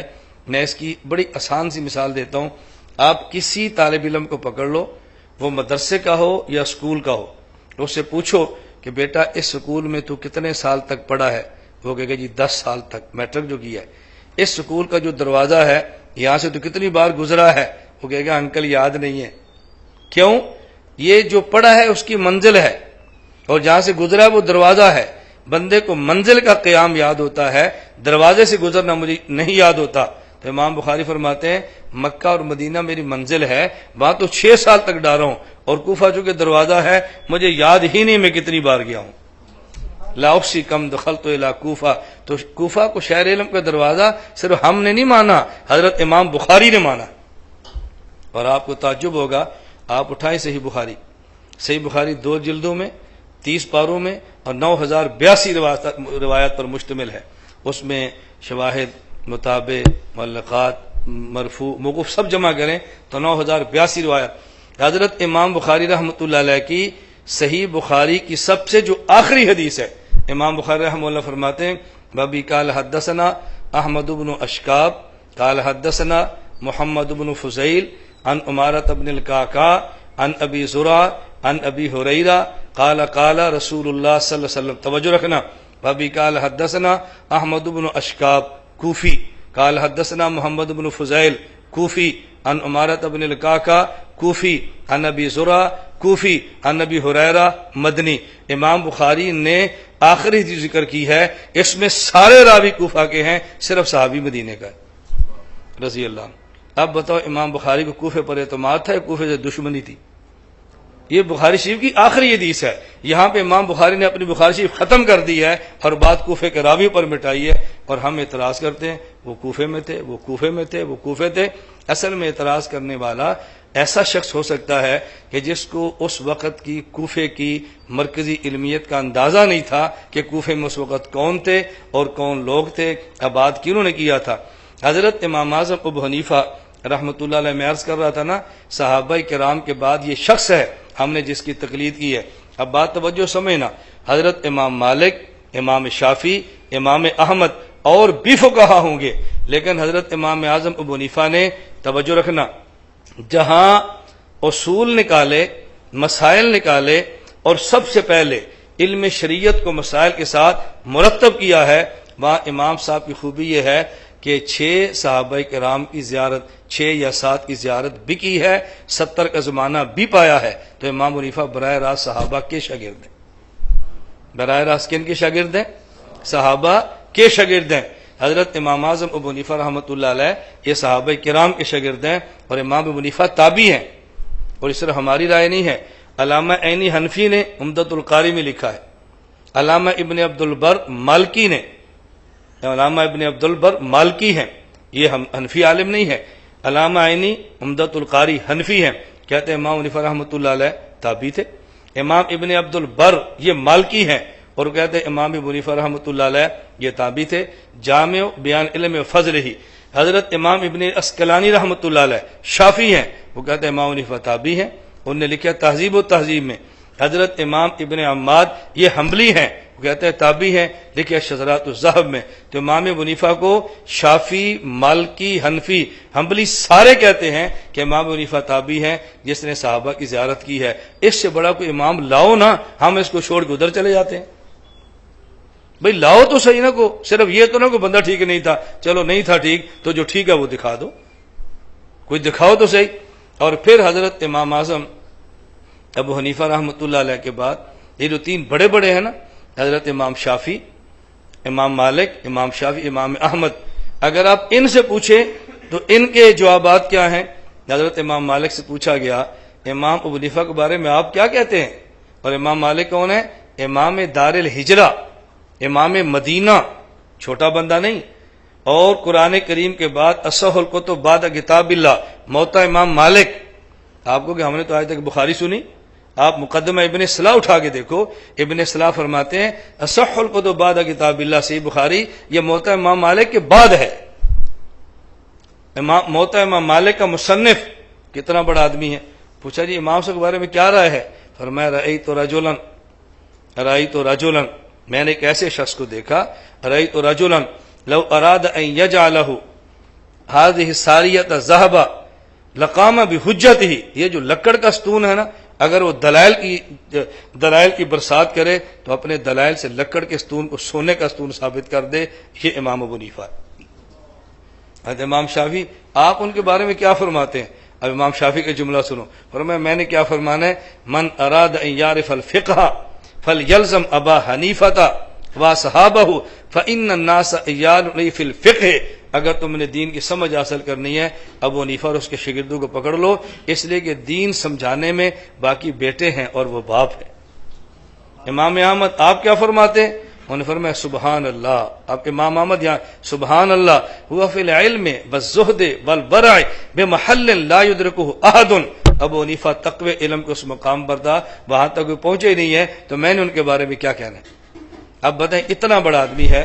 تو میں نے آپ کی خدمت میں دو باتیں پہلے عرض کی ہیں. نمبر ایک، قرآن حدیث کے بعد فقیہ کی ضرورت ہے یا نہیں؟ بولیے بھائی. نہیں ہے تو میں نے پہلے آپ سے کہا تھا اب آپ کھانا دیکھتے ہیں، میں نے تو بیان سمجھانا ہے اپنا. یہ تو ہمارے لیے ہے، اس کو آپ بھی کھائیں گے ہم بھی کھائیں گے، یہ تو برکت کی چیز ہے. دوسری بات میں نے عرض کی ہے کہ حضرت امام ابو حنیفہ رحمۃ اللہ علیہ کو ہم کیوں فالو کرتے ہیں، باقی ائمہ کی بجائے حضرت امام صاحب رحمۃ اللہ علیہ کو ترجیح کیوں دیتے ہیں؟ میں اس پر آپ کو ایک دلچسپ سا واقعہ عرض کرتا ہوں. میں سندھ خیرپور میرس کی مرکزی جامع مسجد میں گیا بیان کے لیے. جب جمعہ میں نے پڑھایا تو جمعے کے بعد جیسے لوگ ملتے ہیں سوالات کرتے ہیں. ایک سندھی نوجوان تھا، تو مجھ سے اس نے مسئلہ پوچھا کہ مولانا صاحب یہ فرمائیں کہ تقلید کرنا واجب ہے، ضروری ہے؟ میں نے کہا ضروری ہے. تو مجھے کہتے ہیں تقلید نہیں کریں گے تو پھر؟ میں نے کہا بھی گناہ ہوگا، شریعت سمجھ نہیں آئے گی. تو مجھے کہنے لگا آپ کس امام کے مقلد ہیں؟ میں نے کہا امام اعظم ابو حنیفہ نعمان بن ثابت رحمہ اللہ. تو پھر مجھ سے کہنے لگا اچھا یہ امام صاحب کس کے مقلد تھے؟ میں نے کہا کسی کے بھی نہیں.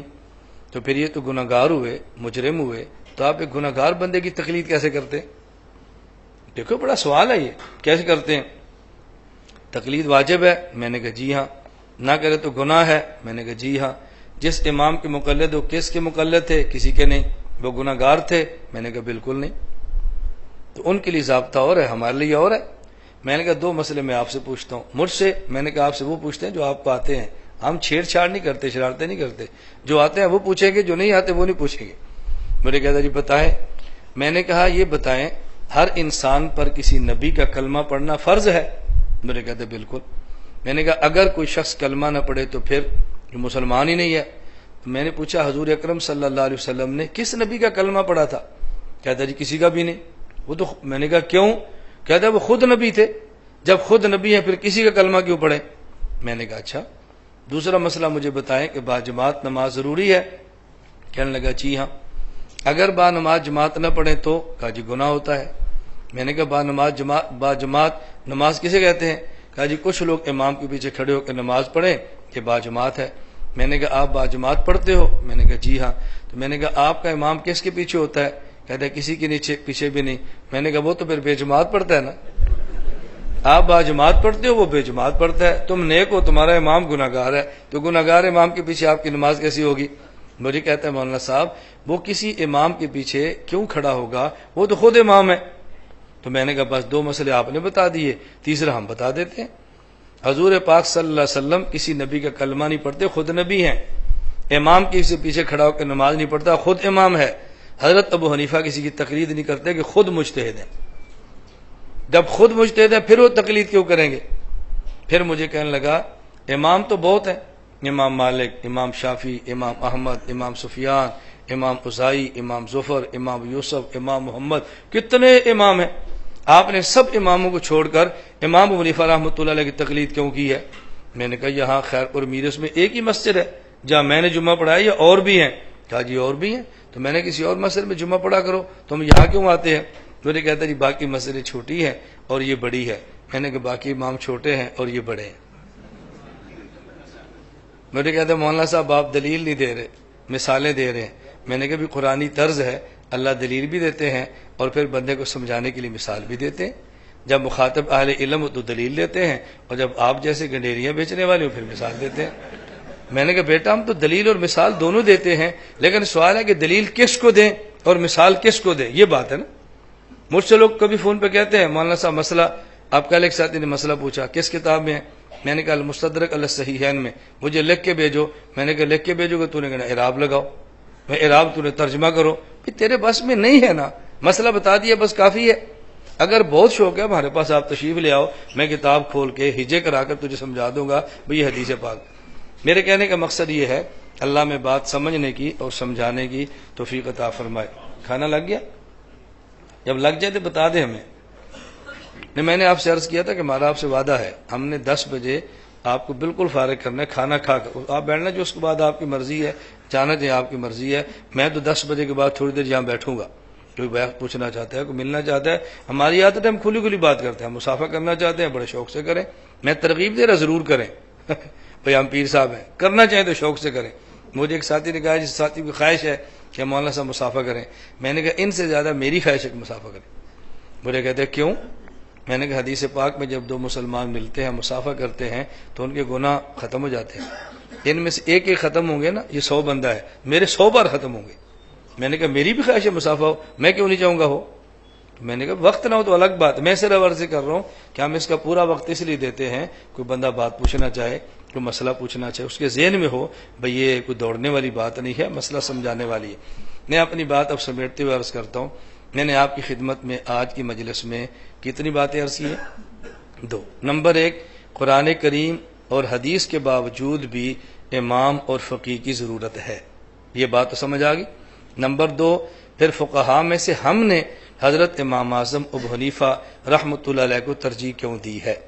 اس کا معنی ہرگز یہ نہیں ہے کہ ہم باقی ائمہ کو والعیاذ باللہ گمراہ کہتے ہیں، اس کا معنی ہرگز یہ نہیں ہے کہ جو امام حنیفہ کی تقلید نہ کرے ہم ان کو کافر کہتے ہیں، اس کا معنی ہرگز یہ نہیں ہے کہ ہم کو ڈنڈے مارتے ہیں، بالکل غلط بات ہے۔ جس امام کی ہم تقلید کرتے ہیں اس کا بیان کرنا ہمارا حق ہے، اپنے بڑوں کے تذکرے کرنا یہ ہمارا حق ہے، اپنے بڑوں کے کارنامے بیان کرنا یہ ہمارا حق ہے، اور اپنے بڑوں سے یہ نسبتیں جوڑنا یہ ہمارا حق ہے۔ تو یہ بنیادی مقصد ہے۔ میں نے صرف 2 باتیں عرض کی ہیں، باتیں تو بہت ساری اور بھی کرنے والی ہیں۔ ایک اب یہ بات بڑے اختصار سمجھ لیں، یہ بھی سمجھ لیا قرآن حدیث کے باوجود فقیہ کی ضرورت کیوں ہے، یہ بھی سمجھ لیا کہ امام اعظم ابو حنیفہ رحمۃ اللہ علیہ کے ہم مقلد کیوں ہیں۔ بس ایک لفظ کا معنی یاد رکھ لیں کہ فقہ کسے کہتے ہیں، کیونکہ بس اوقات اعتراض ہوتا ہے جب قرآن بھی ہے حدیث بھی ہے، اب فقہ کو آپ نے کیا کرنا ہے۔ فقہ کسے کہتے ہیں؟ قرآن کریم، حدیث پاک، اجماع امت اور قیاس شرعی، ان سے ثابت شدہ مسائل کا نام فقہ ہے۔ ترجمہ یاد رکھ لیں، قرآن کریم، حدیث پاک، اجماع امت اور قیاس شرعی سے ثابت شدہ مسئلے کا نام فقہ ہے۔ فقہ قرآن کے خلاف نہیں ہے، حدیث کے خلاف نہیں ہے، اجماع امت کے خلاف نہیں، ہاں ان سے ہے، ان کے خلاف ہرگز نہیں ہے۔ بس اگر امام صاحب پر بھی الزامات لگتے ہیں مسائل قرآن حدیث کے خلاف ہیں، کبھی ہمیں بھی لوگ کہتے ہیں مسائل قرآن حدیث کے خلاف ہیں۔ میں اس پر ایک چھوٹا سا واقعہ پیش کرتا ہوں بات ختم کرتے ہوئے۔ حضرت امام اعظم ابو حنیفہ رحمۃ اللہ علیہ مدینہ منورہ تشریف لائے اور ملاقات کی امام باقر سے، اور امام صاحب نے ان کو سلام کیا۔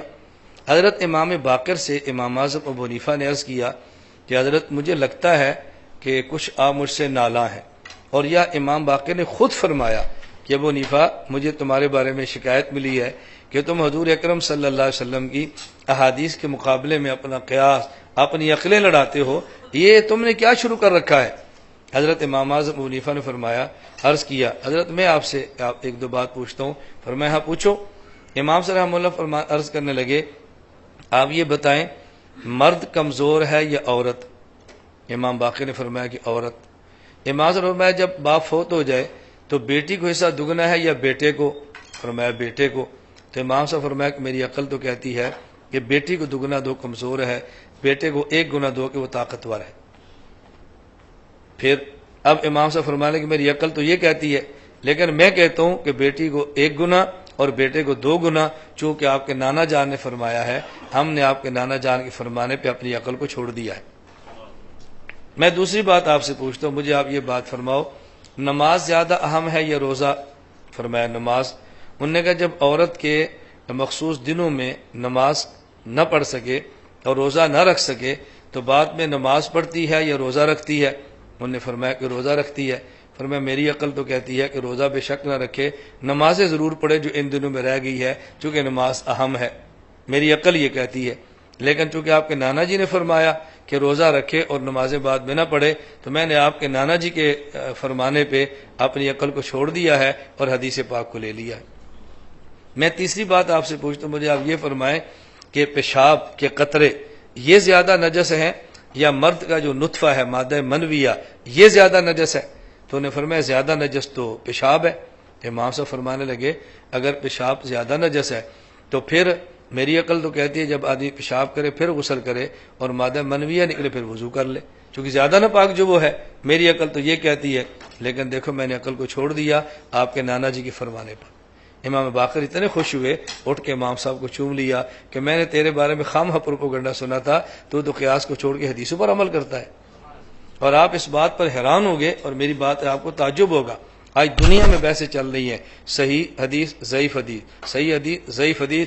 ہم حنفیوں کا موقف یہ ہے اگر ایک طرف قیاس آ جائے اور ایک طرف ضعیف حدیث ہو جائے، قیاس کو چھوڑ دیں اور ضعیف حدیث لے لیں۔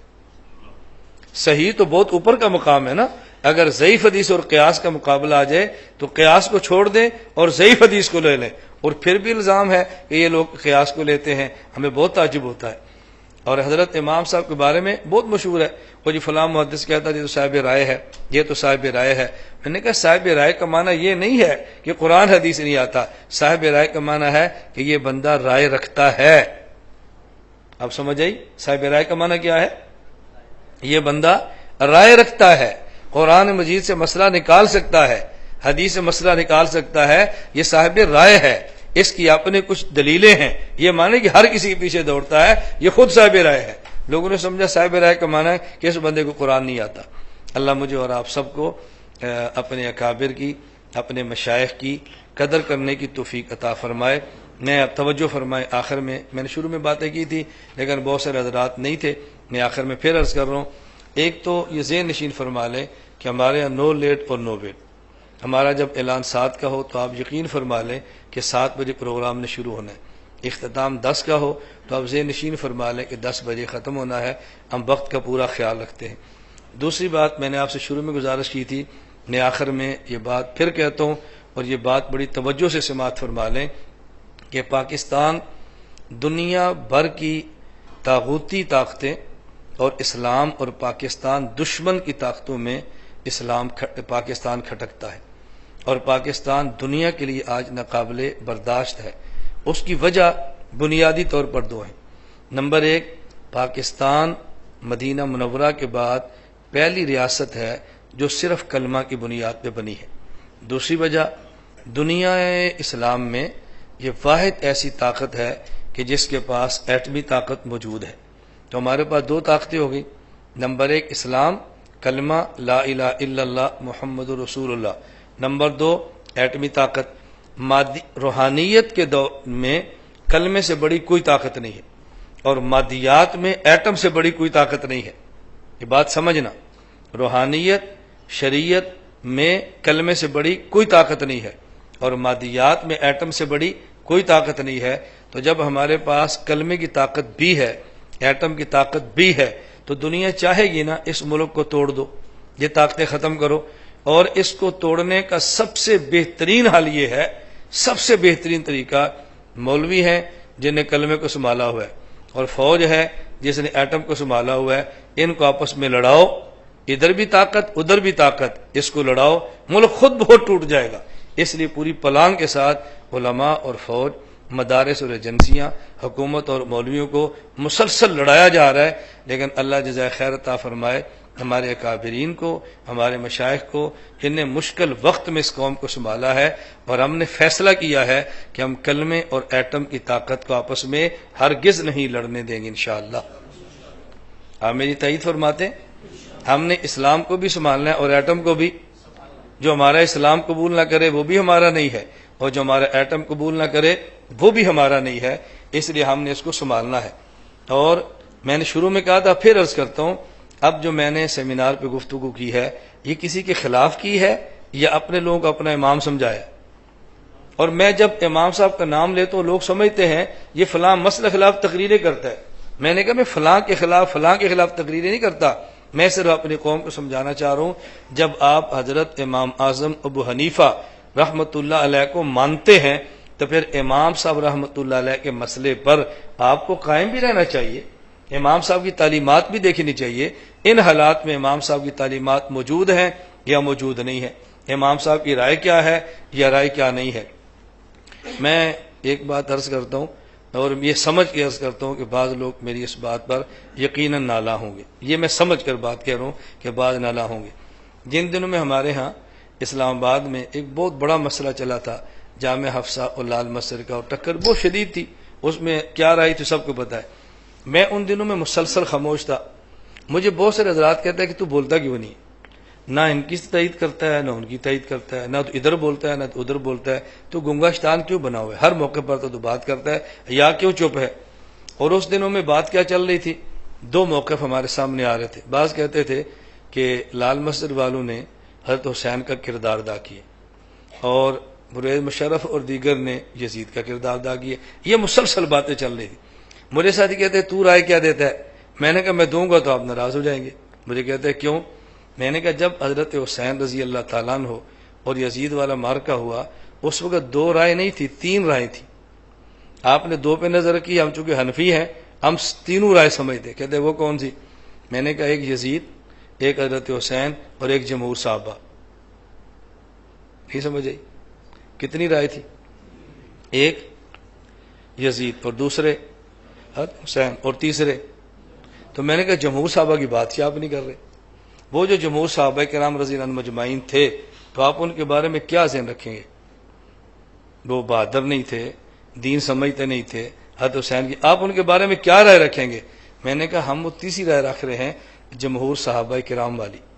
میں نے کہا ہم اس رائے پر قائم ہیں، حضرت حسین سے پیار بھی کرتے تھے اور اس وقت انہوں نے اس ملک میں لڑائی شروع بھی نہیں کی تھی اور انہوں نے مدینہ، کوفہ، شام کو بچا لیا تھا. اگر حضرت حسین رضی اللہ تعالیٰ سے محبت کی بنیاد پہ ساری تلواریں نکل آتی تو اسلام کا حلیہ بدل جاتا. میں نے کہا میں عرض کروں کہ میری بات سے آپ، میں سمجھ تو بات ناراض ہوں گے لیکن اپنی رائے تو کھل کے بیان کرنی چاہیے. ہماری رائے جمہور صحابہ والی ہے اور اللہ کے نبی پاک کا ارشاد ہے کہ جب ایک مسئلے پر تم اختلاف دیکھو فعلیکم بالسواد الاعظم، اگر ایک طرف دو بندے ہوں وہ بھی حق پر ہوں تو 98 ہوں وہ بھی حق پر ہوں تو پھر ان دو کی بجائے 98 کا ساتھ دینا، اس سے امت صحیح راستے پر چلے گی اور امت انتشار سے بچ جائے گی. اگر یہ نہیں ہوگا کل میں رائے کھڑی کروں گا، میری نہیں مانیں گے میں فتویٰ دے دوں گا. نہیں ہوگا کل ایک اور اٹھیں گے یہ رائے دیں گے، ان کی نہیں مانو گے تو وہ فتویٰ دے دیں گے. تو آپ ملک کو خانہ جنگی کی طرف لے جائیں گے نا، ملک کو خانہ جنگ آپ دھکیل دیں گے تو نتیجہ کیا ہوگا؟ قتل و غارت، فرقہ واریت، مذہبی دہشت گردی، ملک کے ٹکڑے ہو جائیں گے. جب ملک نہیں ہوگا تو پھر مسجد کہاں پہ ہوگی؟ ملک نہیں ہوگا تو مدرسہ کہاں پہ ہوگا؟ ملک نہیں ہوگا تو امام صاحب کے نام پہ سیمینار کہاں ہوں گے؟ اس لیے ہم کہتے ہیں اسلام کی حفاظت بھی ضروری ہے اور پاکستان کی حفاظت بھی ضروری ہے. حالات جیسے بدترین بھی ہو جائے نا، شدید سے شدید تر قربانی دے لینا لیکن ملک کو توڑنے کی کوشش نہ کرنا. میں اس پر بہت ساری باتیں کہہ سکتا ہوں. آج ہمارا سیمینار کس نام پر ہے؟ جی امام ابو حنیفہ رحمۃ اللہ علیہ. مجھے آپ بتاؤ جن کا علم ہے، نالج ہے، پڑھا ہے، میں ان سے پوچھتا ہوں، اور جن کا اس پر نالج نہیں ان کی خدمت میں عرض کرتا ہوں. حضرت امام اعظم ابو حنیفہ کو خلیفہ وقت نے کوڑے مروائے، یاد ہے؟ اور پھر امام صاحب کو جیل میں ڈالا اور پھر امام صاحب کو زہر دلوایا. اب میرا آپ سے سوال یہ ہے کہ جب امام صاحب کو کوڑے مارے جا رہے تھے، زہر دلوایا جا رہا تھا، تو امام صاحب نے اس وقت کی خلافت کو بچایا تھا یا خروج کا اعلان کر کے توڑ دیا تھا؟ جی اچھا، تو اس کا معنی یہ نہیں ہے کہ تھوڑے سے مشکل حالات پیش آ جائیں تو ہم توڑنا شروع کر دیں. مشکل حالات میرے اوپر آئے نا، مجھے تھوڑا سا برداشت کرنا چاہیے کہ میرے لڑنے سے مزید بہت سارے نقصانات ہوں گے، اور اگر میں برداشت کر جاؤں گا تو میرے ماننے والے صرف اسلام آباد میں نہیں ہیں، پوری دنیا میں ہیں. وہ سمجھ جائیں گے جب مولانا صاحب لڑنے کے لیے تیار نہیں ہے تو ہم کیوں لڑیں؟ جو نظر بندی کاٹ رہا ہے وہ تو نہیں لڑ رہا، جس کا پرچہ ہے وہ تو نہیں لڑ رہا، جس کو گھسیٹ رہے ہیں وہ تو نہیں لڑ رہا، پھر ہم کیوں لڑنا شروع کریں؟ تھوڑی سی بات آپ کریں گے، اللہ کی قسم آپ کا ملک امن کا گہوارہ بن جائے گا. میں نے اس لیے گزارش کی ہے کہ امام صاحب کے نام پہ سیمینار کمانا امام صاحب کی تعلیمات ہیں۔ حضرت امام صاحب نے مار بھی کھائی ہے، جیل بھی کاٹی ہے، اور زہر دے کر ان کو شہید کیا گیا، یہ سارا کچھ برداشت کیا ہے، لیکن امام صاحب نے مسلمان کی تلوار کو مسلمان کے خلاف نکلنے نہیں دیا۔ تو ہم ان تعلیمات کی روشنی میں آخری بات آپ خدمت میں عرض کرتا ہوں، آج ہم یہ فیصلہ کر کے اٹھیں کہ ہم انشاءاللہ اس ملک میں مسلم کی تلوار کو مسلمان کے خلاف نہیں چلنے دیں گے، مسلم کی گردن مسلمان کے ہاتھوں نہیں کٹنے دیں گے، مسلمان کے ہاتھوں اسلامی ملک یہ تباہ نہیں ہونے دیں گے۔ مسئلہ موجودہ حکمران کا نہیں ہے، مسئلہ موجودہ ملک کا ہے۔ میری گزارش سمجھ آ رہی؟ جب میں حمایت کرتا ہوں تو بعض لوگ سمجھتے ہیں کہ پتہ نہیں مولانا صاحب کہیں سے فیس ملی ہے، فلاں کی حمایت کر رہے ہیں۔ میں نے پورے بیان میں کسی حکومت کی تائید کی ہے؟ میں تو حکومت کی تائید تردید کی بات ہی نہیں کر رہا، میں تو ملک کی بات کر رہا ہوں کہ اس ملک کی سلامتی کے لیے ہمیں جتنی بڑی قربانی دینی پڑی ہم دیں گے، لیکن ملک کی سالمیت کو داؤ پر نہیں لگنے دیں گے انشاءاللہ۔ آپ اس کا عزم فرماتے ہیں؟ جو میری بات کی تائید فرماتے ہیں وہ ہاتھ کھڑا کریں تاکہ ہمیں بھی اندازہ ہو کہ ہماری بات کی تائید کون کرتا ہے۔ اللہ مجھے اور آپ سب کو عمل کرنے کی توفیق عطا فرمائے۔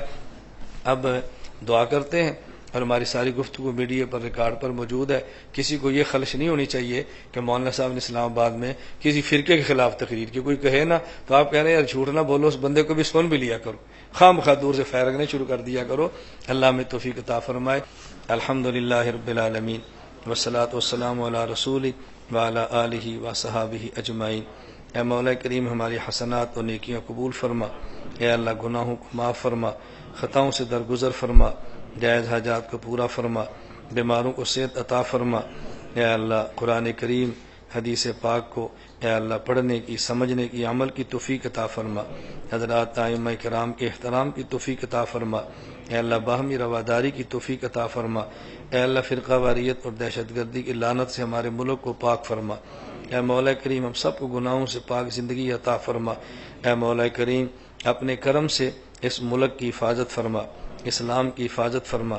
یا اللہ جو لوگ ہمارے ملک کے بدخواہ ہیں ان کو ہدایت عطا فرما، اگر ان کے مقدر میں ہدایت نہیں اپنے کرم سے چن چن کے ختم فرما دے۔ اے مولا کریم ہماری ہم سب کی حفاظت فرما، حرمین کی حفاظت فرما۔ اے اللہ حرمین کی حفاظت فرما، اے اللہ حرمین کی حفاظت فرما۔ ہم سب کو حرمین کے تقدس کے لیے اپنا سب کچھ قربان کرنے کی توفیق عطا فرما۔ اے مولا کریم جو حضرات تشریف لائے ہیں ان تمام کا آنا قبول فرما۔ ان میں کتنے احباب ہیں جو دعا کے لیے کہنا چاہتے ہوں گے، اے اللہ ان کے دلوں کی جائز خواہشات کو پورا فرما دے۔ اے اللہ اپنے کرم سے سب کی حفاظت فرما دے۔ اے اللہ حفاظت فرما دے، مدارس کی، مساجد کی، اسکولوں کی، کالجوں کی، سب کی حفاظت فرما۔ اے اللہ علماء کی، عوام کی، سب کی حفاظت فرما۔ اے اللہ جو خیریں تیرے حبیب صلی اللہ علیہ وسلم نے مانگی ہیں ہمیں بھی عطا فرما، جن شرور سے پناہ مانگی ہے ہمیں محفوظ فرما۔ وانت المستعان ولا حول ولا قوت الا باللہ العلی العظیم۔ وصلی اللہ تعالی علی رسول خیر خلقہ محمد وآلہ وصحابہ اجمعین برحمتک یا ارحم الراحمین۔